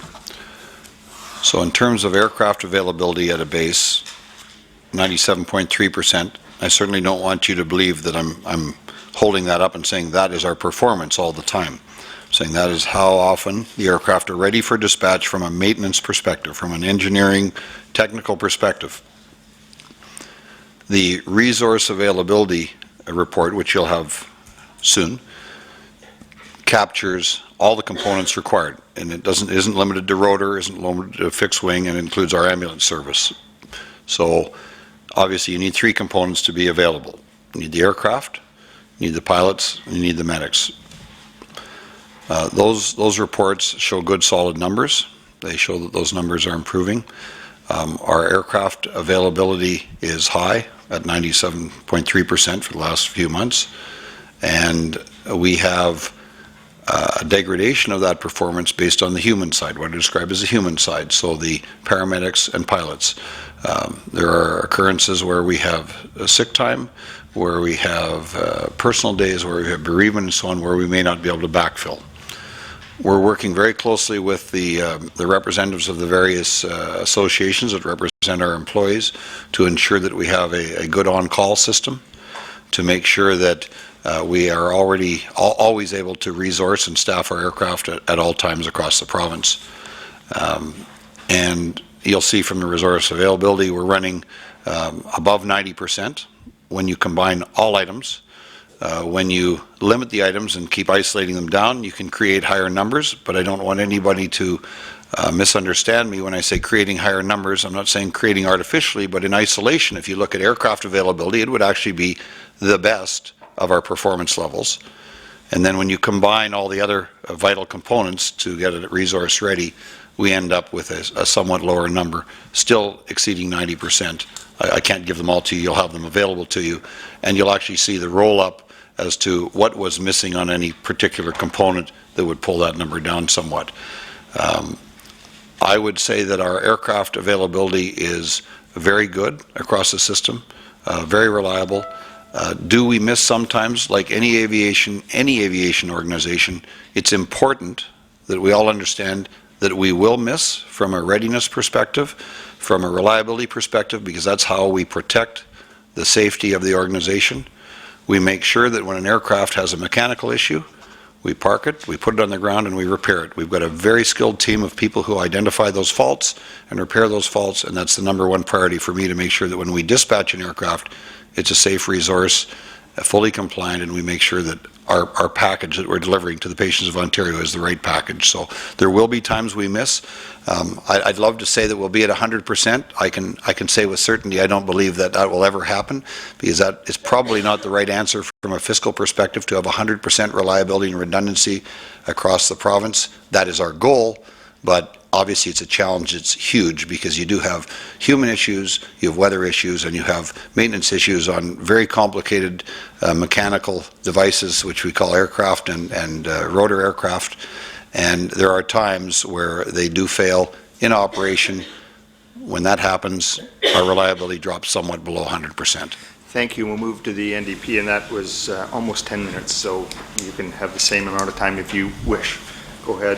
Who would like to go? Thank you. Thank you very much. Just want to go over some of the steps that you're taking right now. You touched on them before, but I want to itemize them. In terms of the reporting requirements, external, and then some of them that are internal, and some that are both external and internal. So one of the things you mentioned is that there is daily reports that go up to the ministry. What are those reports, if you could kind of itemize them in, briefly, what type of reports they are? So they would be sent out every day. And of course on a Monday they capture the weekend, although they're prepared. They would capture some of the things that are of interest. Obviously, are total number of patients carried. Yes. Patients by level of care. Sure. Critical care, advanced care, primary care. Excellent. Further broken down into the resource that carried them. So they might be carried by land ambulance, might be carried by helicopter, might be carried by a fixed-wing aircraft. Sure. Further broken down in the fixed-wing aircraft, whether it's an orange fixed-wing aircraft or a standing agreement carrier fixed-wing aircraft. We would continue down that path, and we would report into what I would describe as deeper details of that breakdown. Average times for a call, dispatch reliability, and then any delays that we would note would be any delays of significance where we couldn't service a call immediately. So, sometimes you have a resource out on a call, you get a call for another one. There may be what I would describe as a delay while one call is completed and the other call started if you're in a remote area. Right. If you have your resource in Moosonee on a trip that's been dispatched for, obviously if a second one comes up, you complete the first and start the second. Sure. So that's a good breakdown of, those are the reports that go out on a daily basis? Daily basis to the ministry, yes. And which ones are, you had mentioned one, internal reporting, which was resource availability, and you use that as an external as well?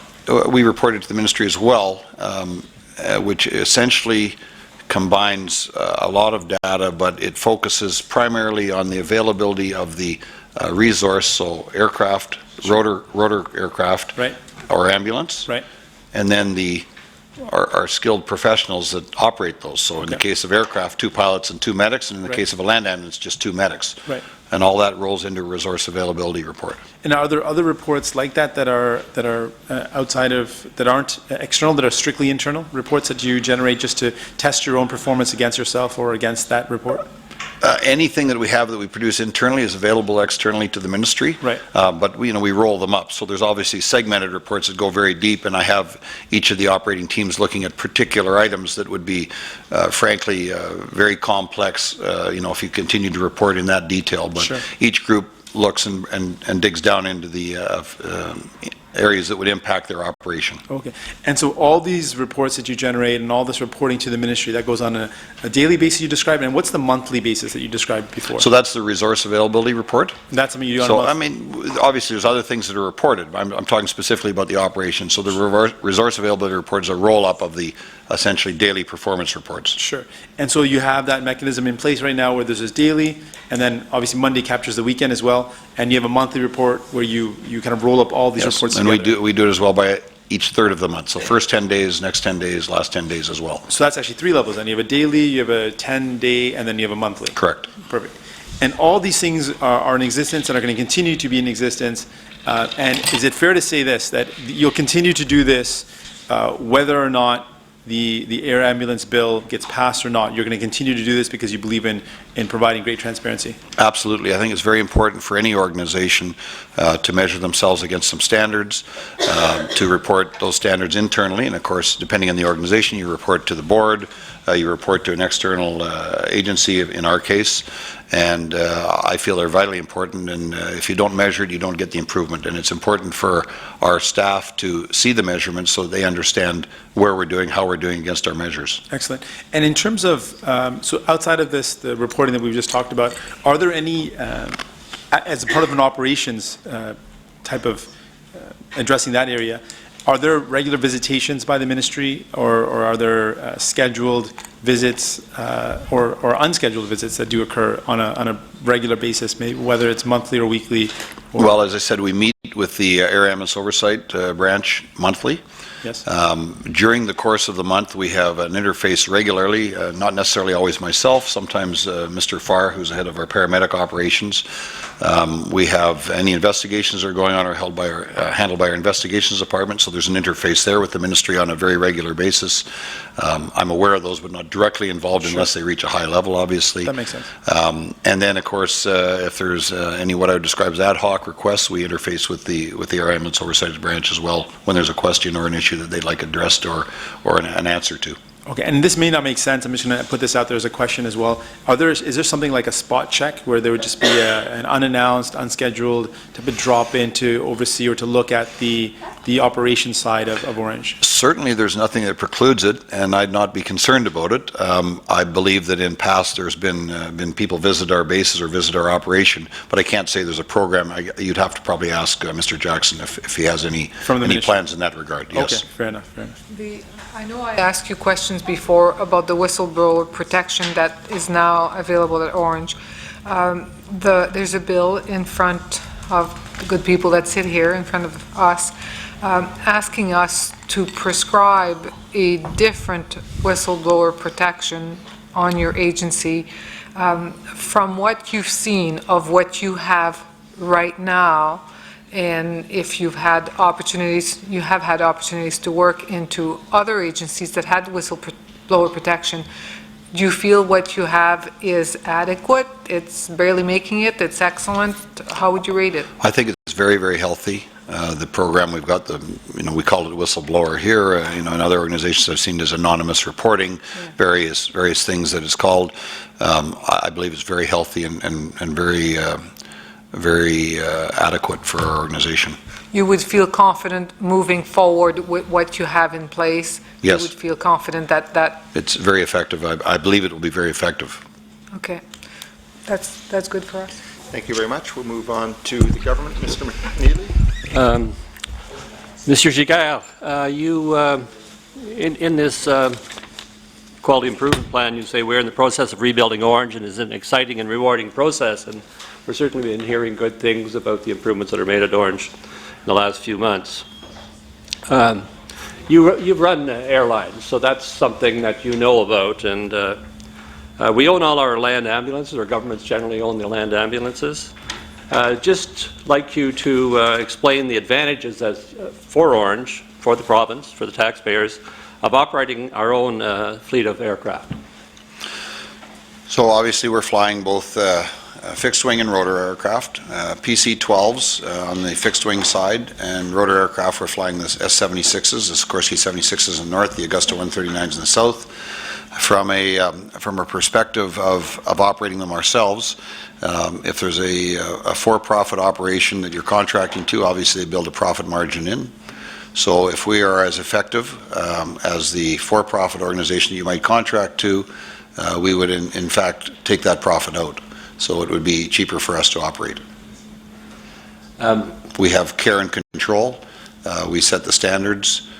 We make sure they're complied with. We have one integrated and seamless operation. So patient safety, for service to the public, for taxpayers' dollars, you feel that this is the proper way to go forward? Yes. Thank you. Very effective. Yes. So in other words, to follow up, you would see no reason whatsoever to go back to the former model of air ambulance in Ontario where there was a contracting out. I think it's always important in any business to look at options and consider them and measure yourself against those options. We do so. We're, as I said in my opening remarks, efficiency is one of the things that I look at, which of course is fiscal responsibility. We need to make sure that we continue to measure ourselves against other options and opportunities. We still, and I think it should be understood, we still partner with some of the other carriers in that model, with the SA carriers. So at the primary care level, we focus our attention within the Orange organization in terms of Orange Land and Flight at a higher level of care, so at a critical care and advanced care level. And those other carriers work at a primary care level. Thank you. If I may just again refer to this quality improvement plan, this of course was the first one ever produced, and I guess it's a similar situation with hospitals. Our Excellent Care for All Act sort of prescribed that this would be the way forward. I presume you are looking at the 2013-2014 Quality Improvement Act to be coming forward shortly. Would you be involved with that process, that development? Yes, certainly. I'm working on it with the executive team as we build it, and I think you'll see some areas where we've enhanced our targets and so on in terms of where we're improving. Obviously, the organization has been in transition. As I say, I'm delighted to have been made a permanent part of the organization in December, and very much welcome Mr. McCallum's arrival, or Dr. McCallum's arrival with Orange. I think we've got a very good team who are absolutely focused on the right things, and going to make sure that the changes that are necessary going forward to get the improvements that we all want will continue. Yes. So some targets will maybe have been changed, hopefully, to the positive direction. Yes. And, is this a document that you use? Sometimes we just have things that are on shelves. We've heard in the line of questioning from Mr. Singh that you have this constant contact, but presumably the types of measures that you are reporting to daily, monthly, they all flow out of this document. They all flow out of that document, so everything feeds in. So at the lower levels in the organization, obviously as a high level, everything builds to this quality improvement plan. I just noticed on this Appendix A to the quality improvement plan that there is a requirement to look at basically the patient relations process. So I presume this is a satisfaction process. Yes. How are you going to address that? Because again, we want to restore confidence in Orange. This is going to be really important going forward. As I'm sure you're aware, in the last year we've hired a patient advocate that we have internally, who, of course, we have our normal process of investigations and follow-up where there's care reports and so on, but as well now we have someone that a patient can reach out to, and in fact in some cases the patient advocate will reach out to patients. So, and that provides what I would describe as an improvement program as well. So our patient advocate, of course, is an integral part of our organization in the sense that any information she gleans through her activities with patients directly feeds into our program so that we can improve what we do, through surveys and through feedback from the patients that we carry. Thank you. Any more questions? We're Very fine. well. Thank you. Thank you, and thank you, Mr. Giguere, for coming in today. Thank you very much. Okay. We now have Carole McKeogh, Deputy Director, Legal Services Branch of the Ministry of Health and Long-Term Care, coming before the committee. Welcome.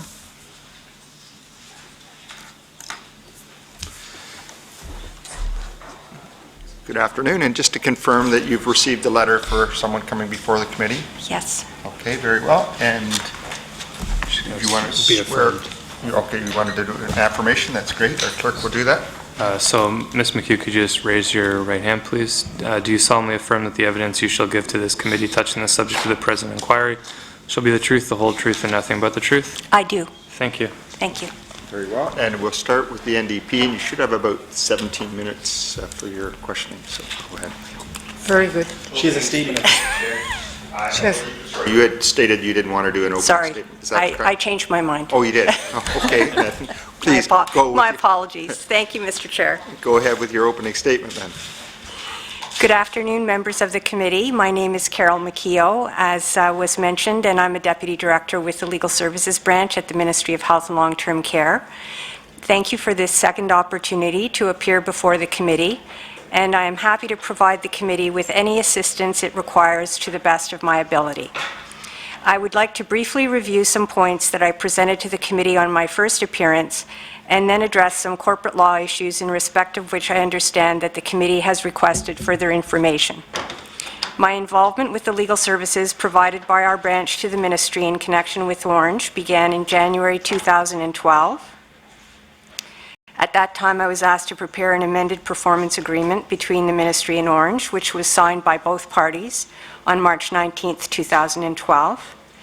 And I have also been involved in the development of the proposed amendments to the Ambulance Act contained in Bill 11, and I would like to discuss these proposed amendments briefly. Bill 11, if passed, would provide the province with many of the same powers for intervention in the public interest which currently exist for public hospitals under the Public Hospitals Act. In my view, there is a useful comparison to be made between public hospitals and Orange. Both hospitals in Orange are nonprofit corporations. They are both charities with volunteer boards. They both provide essential health services to Ontarians and are funded almost entirely by the province. However, in the case of public hospitals, the legislative framework includes the power for Cabinet to intervene in the governance of a hospital through the appointment of a hospital supervisor who can assume all the powers of the board and the corporation. This is viewed as an extraordinary power of intervention which exists to protect the public interest.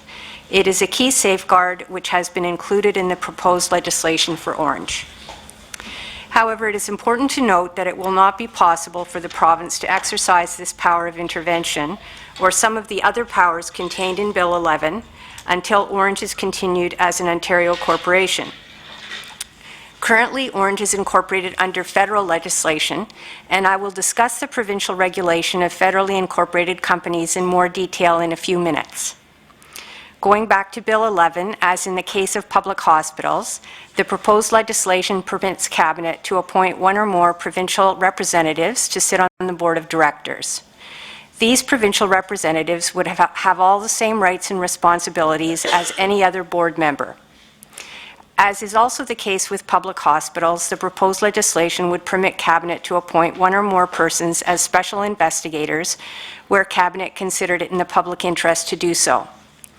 To conclude this comparison of public hospitals and Orange, it is essential to note that they are both not just recipients of transfer payments from the province. Given the importance of the services they provide, they are both governed by legislation. The proposed legislation will provide significant powers of intervention in the public interest with respect to Orange, based on the model which currently exists for public hospitals under the Public Hospitals Act. I understand that the committee wishes to receive information on the provincial regulation of federally incorporated companies, and this material is a bit dry, so I ask you to bear with me. I would like to provide the committee with a brief summary of Peter Hogg's description of the constitutional division of powers that relates to federally and provincially incorporated companies. Peter Hogg is, of course, Canada's preeminent constitutional law scholar. The Constitution divides constitutional jurisdiction between the federal and provincial parliaments. In many respects, these powers are exclusive.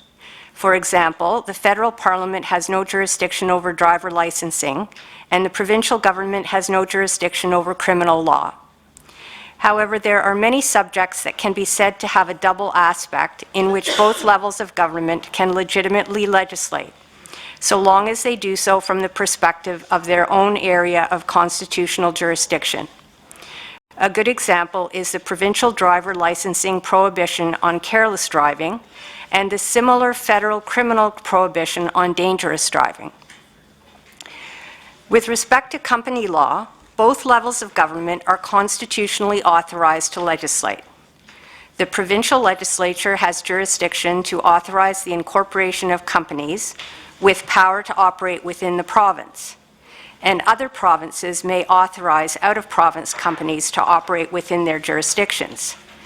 The federal parliament has jurisdiction to authorize the incorporation of companies with power to operate anywhere.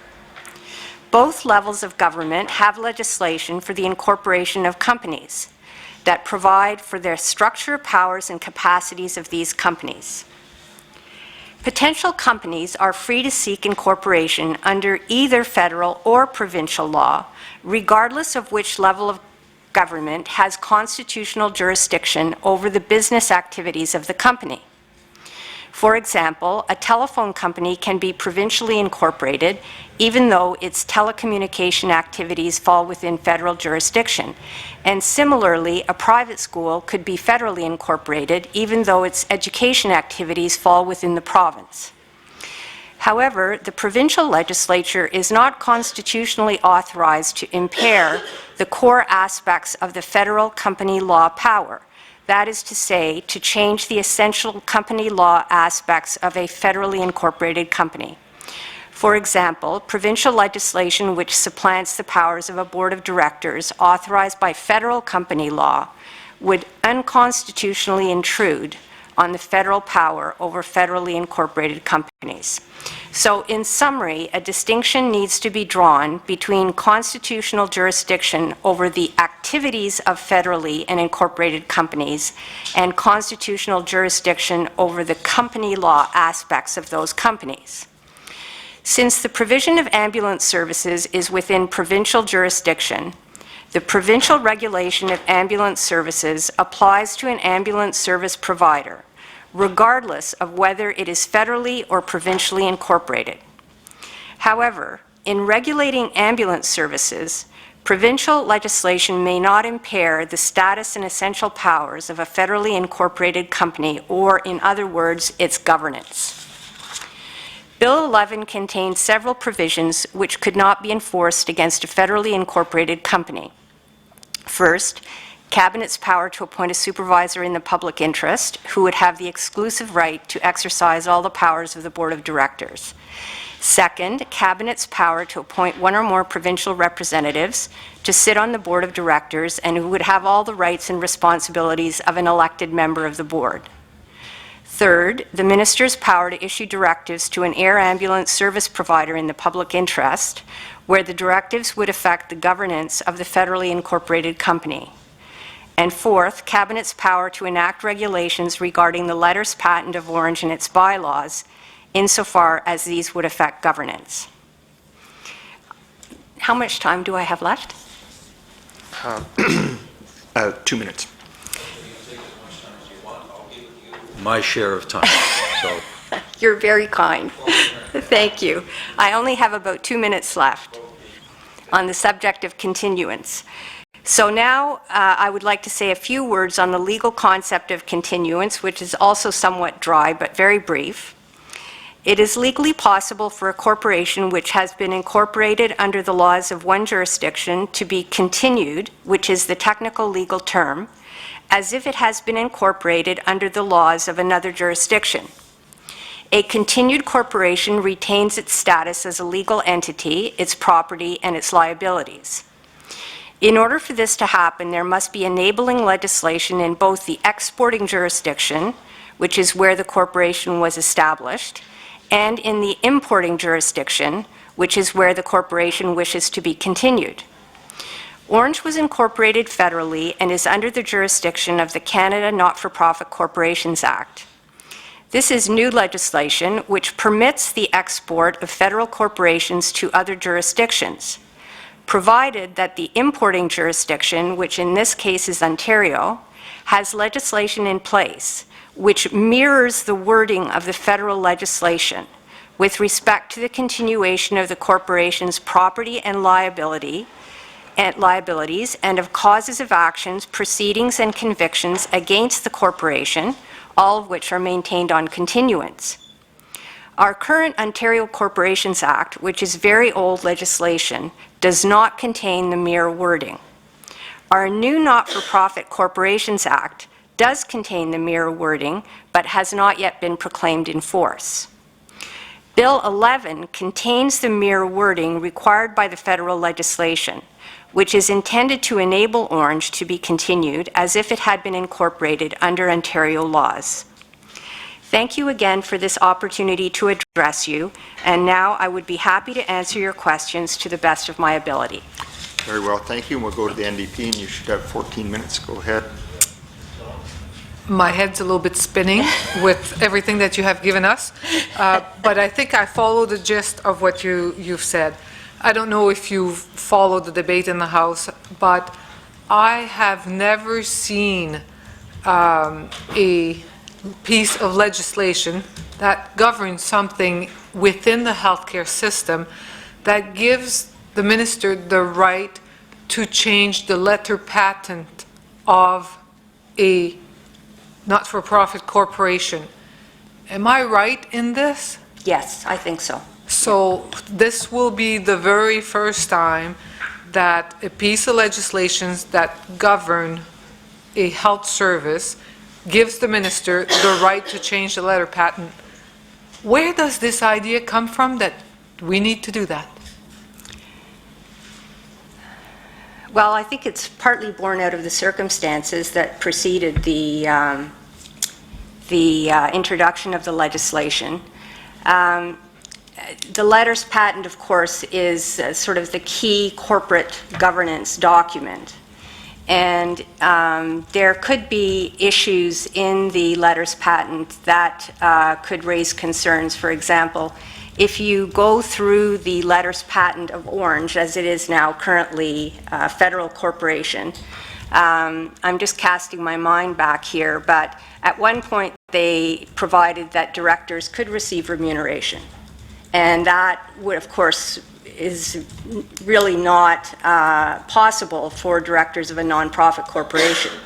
Well, it happens at the LINS. The LINS director, they are members of the governance, they are board of director members, and they get remuneration. So expenses, they could get their expenses paid. The chairs get a stipend of close to $100,000 a year.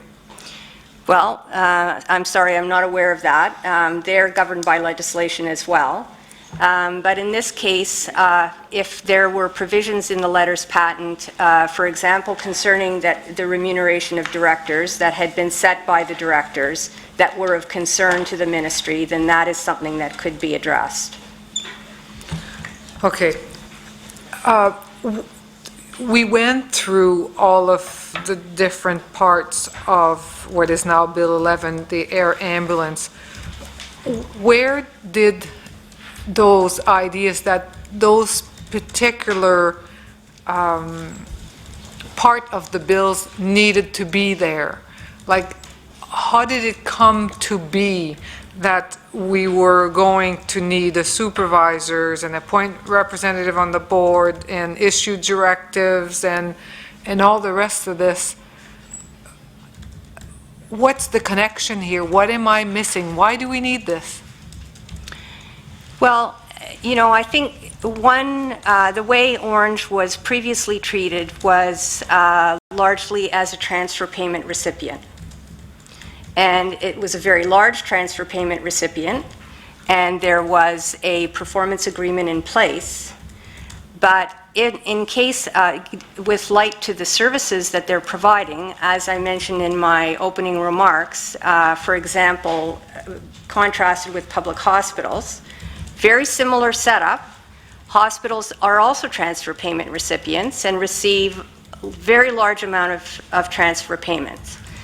If there's a problem with a hospital or a problem with Orange, if there's a problem with just a normal garden variety transfer payment recipient, then you terminate funding, right? They're providing a service which is important but not essential, some type of education about a disease, and there's a problem with how they're using the funds. There's a variety of remedies that are available. But when you have a service provider like public hospitals or Orange, which are providing such critical services to the public, terminating funding is not really an option. So that's why we tended to look to the public hospital model to see what are the remedies that are used in that legislation. Rarely, very rarely, but available in case of extreme concerns. You did not touch at all on the whistleblower protection that is in the Air Ambulance Act. Right. Do you know anything about this? I know it's there, but it's not, that is something that would be enforceable against our Orange regardless. I was sort of addressing my remarks more to the fact that it's federally incorporated and needs to move over, but those provisions would be enforceable against it regardless, even if it doesn't. Okay, so basically, there's a whole bunch of things that the government cannot do because it is incorporated federally. Right.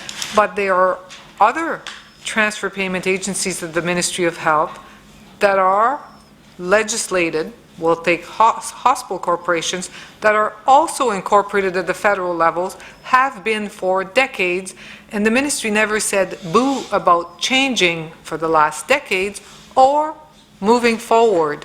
Why is it that if it is so restrictive on the Ministry of Health that this be incorporated at the federal level, because of all the things you cannot do, we need to be changed, but then why do we tolerate it for all of those other transfer payments at the Ministry of Health that are incorporated federally and that are under an act? Well, speaking to public hospitals, which is my particular area of practice in the time I've been at the ministry, we checked into this last year, there's only 3 that remain that are federally incorporated out of 152 hospital corporations. And interestingly, there used to be more, about maybe 4 more. And the majority of them, almost all of them, are owned and operated by religious orders. And so for some reason, they tended to prefer to incorporate federally, perhaps because their religious orders were incorporated federally. There is one other hospital, and I have a note of it here, that is incorporated federally. There's 4 right now, not 3. 4? Mm-hmm. Well, we found 3, but there could be another one. And it is Collingwood General and Marine Hospital, incorporated by federal statute in 1887. So I guess the ministry has been aware that there have been a handful of federally incorporated hospitals, and as to the reasons why the ministry would not go to them and say, oh, you know, you need to be continued provincially, I can't comment on that. All right. Coming back to the whistleblower, one more, then my colleague will take over. So you're aware that the whistleblower protection has been put. I know that you sat in when the previous witness was there, where he explained that they already have a whistleblower protection that I've put in place.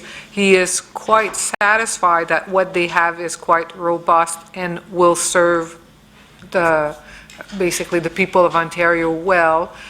So what's the idea with bringing something that is of lesser quality to be graceful that we presently have in this bill?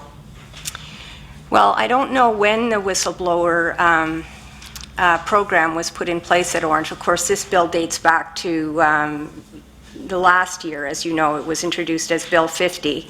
And I'm not sure if there was a whistleblower program in effect at Orange then. This was the decision in terms of what would go in the legislation, and I can't really comment on it beyond that. Sorry.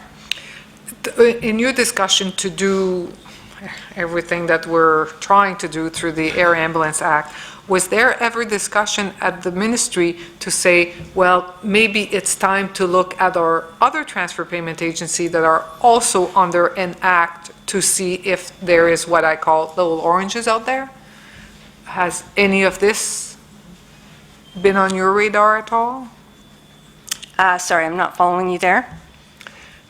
What you're trying to put in place for Orange doesn't exist for hundreds of transfer payments agencies at the Ministry of Health, does not have a supervisor appointing reps on the board, issue directive, change the letter patent, change the bylaws.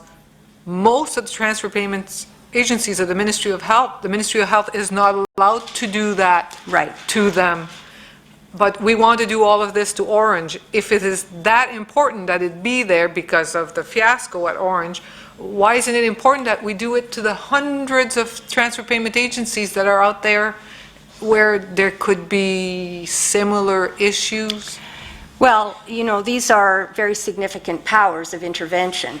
And as I said, there's, a sort of a spectrum in terms of government regulation and control. The vast majority of transfer payment recipients are providing services, but not the same type of essential services as are being provided by hospitals and Orange. So, as I mentioned before, those transfer payment recipients are governed by performance agreements and transfer payment agreements, which have different rights of notification of concern and escalation of concern and ultimately terminating funds. And in most of those cases, that would be sufficient. These very significant powers of intervention would only be contemplated, I think, in the case of transfer payment recipients delivering such important services that the termination of funding is just really not an option. So from what you know, the government has no intention of asking other transfer payment agencies at the Ministry of Health that are incorporated at the federal level. Right now, they're not asking them to come under provincial corporation. Not that I'm aware of. Okay. So you have about 3 minutes? Sure. Just a couple of brief areas. One is that I'm going to put an assertion to you and let me know if you agree with it or not, that the way Bill 11 is crafted, would you agree that there's a shift in terms of the powers provided for in Bill 11 towards more ministerial powers as opposed to more powers for the House at large? The decision-making is put more so in the hands of the minister through regulatory changes. Would you agree with that? Sorry, than the House, than the legislature at large? Yes. Yes, it's a similar model, as I said, to the Public Hospitals Act with powers vested in the minister and cabinet. Okay. And specific to the performance agreement, a new performance agreement was, the performance agreement was amended and a new performance agreement was put together, and you were a part of that process, is that correct? Yes. And that was done under what legal authority, I guess? Was there you didn't require a bill to be passed to be able to amend the performance agreement No. and create it? No. You could amend a performance agreement in a similar fashion as many times as you'd like. Provided both parties agree, yes. Right. And having a bill or not having a bill would not preclude one way or the other the ability to do that? That's right. Okay. I'm sure you have seen where a change in performance agreement or accountability agreement is resisted by a transfer payment agency. There are transfer payment agencies that are not always very happy to have to sign, but the ministry has a pretty big stick. Come March 31st, if your previous year's budget has not been signed off by the ministry, your board of directors gets pretty nervous and say, we will sign this because we cannot continue to operate. What was so different at Orange that they couldn't simply not sign their budget, not shut them down? Just don't sign their budget till they sign. What precluded the Minister of Health to say, we're not going to sign off on this year's budget or next year's budget till you sign the new performance agreement? Nothing? Thank you. Okay. Thank you. So we'll move to the government. Ms. Jacek? Yes, thank you. Ms. McKeogh, I just want to pursue a little bit of the questioning from my colleagues from the NDP. You know that there are 4 federally incorporated hospitals. We now know. I understand from your preamble, specifically the legal counsel looking at public hospitals. Does your supervisor know that there are 4 federally incorporated hospitals where the minister cannot and cabinet cannot appoint a supervisor? I mean, who Yes. else knows? I think it's pretty well known throughout the ministry. You wouldn't have maybe taken it on yourself to give some advice to say, should we not do something about this? I apologize, but that would be solicitor-client privileged, my advice to the ministry. I see. Okay, I guess we'll just leave that. It just seems to the layperson somewhat extraordinary that becoming aware of a situation like this, you wouldn't want to create order out of potential chaos, and you might want some consistency. So anyway, I will leave that. Mr. Singh has talked a lot about the potential to have a performance agreement signed by two parties, and perhaps the lack of need for Bill 11. Can you explain to us why we need Bill 11? What are the additional provisions in Bill 11 that are necessary in order for the ministry to be satisfied as to the activities related to patient safety and taxpayer protection at Orange? I'm happy to do that. I think Bill 11 contains a number of provisions which are intended to strengthen the oversight over Orange and the minister's and the government's power to intervene. As I mentioned in my opening remarks, the minister or cabinet may appoint one or more provincial representatives to sit on the board of directors, and these persons would have all the powers of a board member. This is a power which is contained in the Public Hospitals Act and rarely exercised, but is very useful power if the government wishes to have a presence on the board of directors. The power of the minister to issue directives to the air ambulance service provider is significant. A power of cabinet to appoint special investigators where it's considered in the public interest to do so. The range of matters that the investigators may look into and their powers are significant. And there is frequent reference in this legislation to the public interest, as there is in the Public Hospitals Act. There's a section that deals with making a decision in the public interest, and it indicates that the Lieutenant Governor and Council or Minister may consider any matter they regard as relevant, including the factors are listed: quality of the administration and management of the designated air ambulance service provider, proper management of the healthcare system in general, availability of financial resources, accessibility of air ambulance services in the province, and the quality of the care and treatment provided by the designated air ambulance service provider. So the public interest test is very broad and gives the government a broad range of matters to consider. The appointment of a supervisor is, as I've mentioned, an extraordinary power of intervention. As you know, public hospitals have been around for a long, long time, since the late 1800s.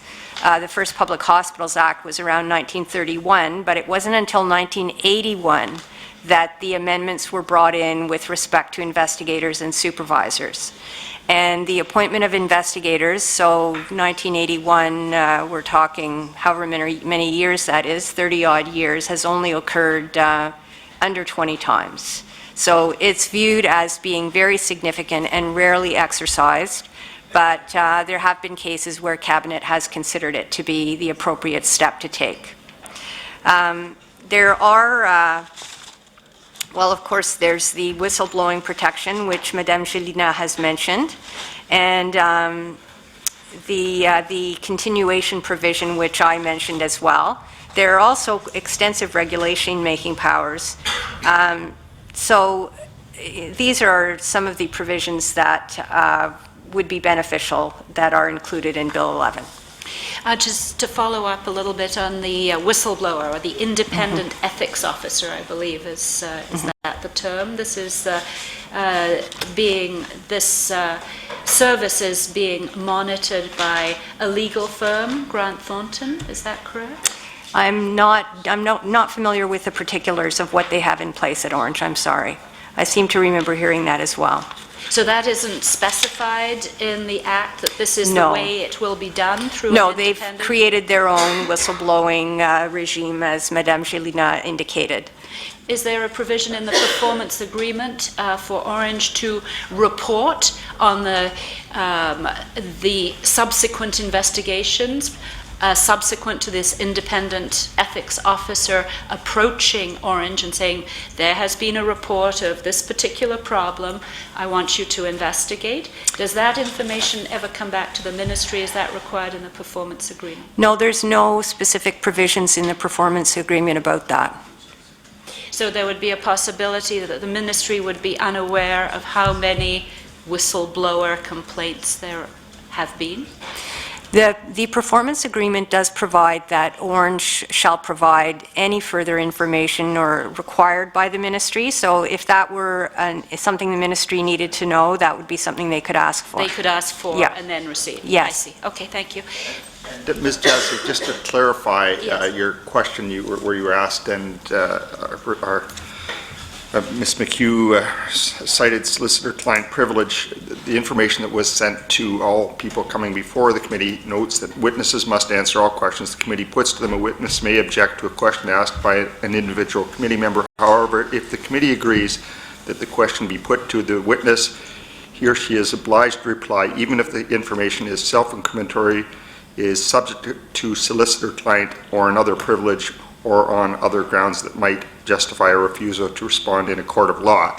So, and many other presenters, witnesses have, this has been waived with them. So if you do wish to receive an answer to your question. Yes, I would wish to receive an answer. I would like to know who else, or your supervisor, who did you report this anomaly, that there are 4 public hospitals that are federally incorporated and therefore not subject to the full powers of the minister to appoint a supervisor? With all respect, since it is solicitor-client privileged legal advice, I would need to have the entire committee require me to answer, I believe. Okay, is it the decision of the committee to require an answer? We could do it in camera, though. And I would ask that it be in camera. It's up to the committee. Definitely in camera. So is there agreement that, there is agreement that we get an answer? Can we recess for some consideration? Certainly we can recess we'll take a 5-minute recess. Thanks. Oh, dear.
Okay, reconvene the committee, and yes, Ms. Jazzy. Would request that we respect solicitor-client privilege to the extent that Ms. McKeogh answer in camera. Okay, is that agreed by the committee? We get this in camera? No. Okay, then in which case, if there's not agreement, we need a motion to that effect, which... I would so move that we move in camera to hear the response from Ms. McKeogh. Okay, any comments? Mr. Please. Chair, that it's an important question. This is not giving away a state secret. This is who knew what and when, and that's what this is about, who had advice. So I would ask you to call the question. Any further debate? Okay, those in favor of the motion to move in camera? Okay. Those opposed? We have a tie, so I must confer with the clerk on this question.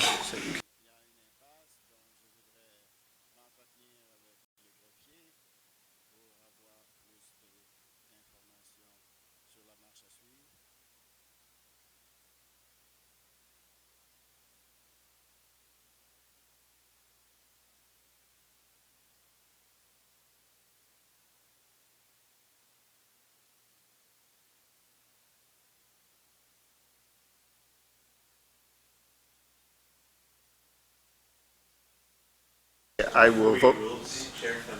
It is my understanding it's the chair's responsibility to protect the witness.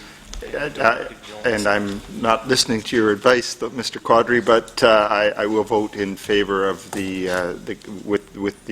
the motion. So we shall go in camera.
All set?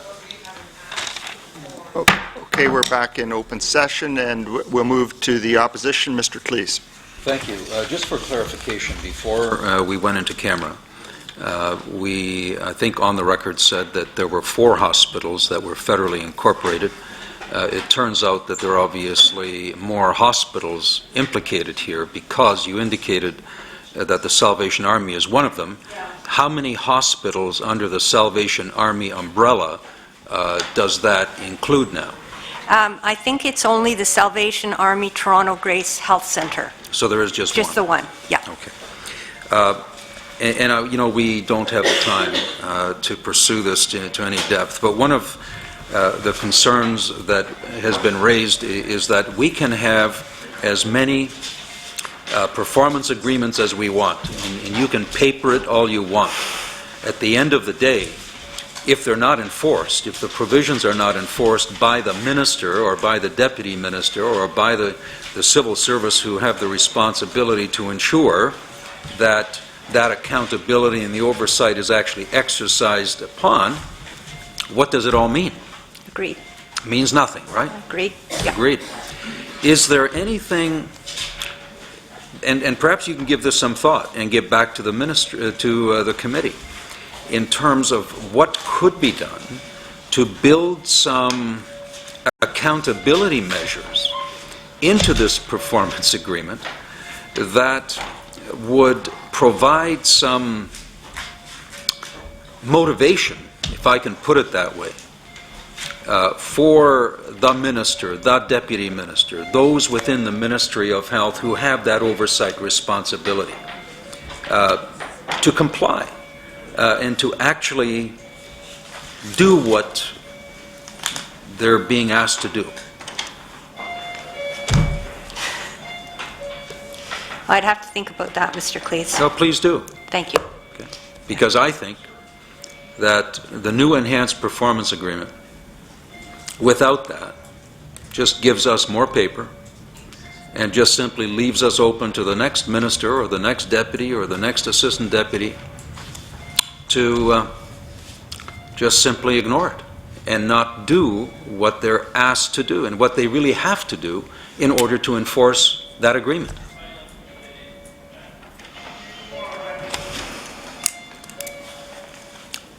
Those are my comments. Any comment at all? No. Okay, then I believe we are done. Thank you very much for coming in today. It's appreciated. And does that need to be on the record? No. Okay. This committee. We asked research to follow up with Ms. McKeogh on this question. It's a very serious question. I was just going to ask, I didn't hear You said you would think about it. No, I don't have a response to that. So if I followed up, there wouldn't be a response? You're following up with me? That's fine. But then you'd provide a response. I'll try. Okay, but I wasn't clear. Yep. Yes. Okay, very good. Well, Thank you. that's all right. We're recessed, adjourned rather, but just before you leave,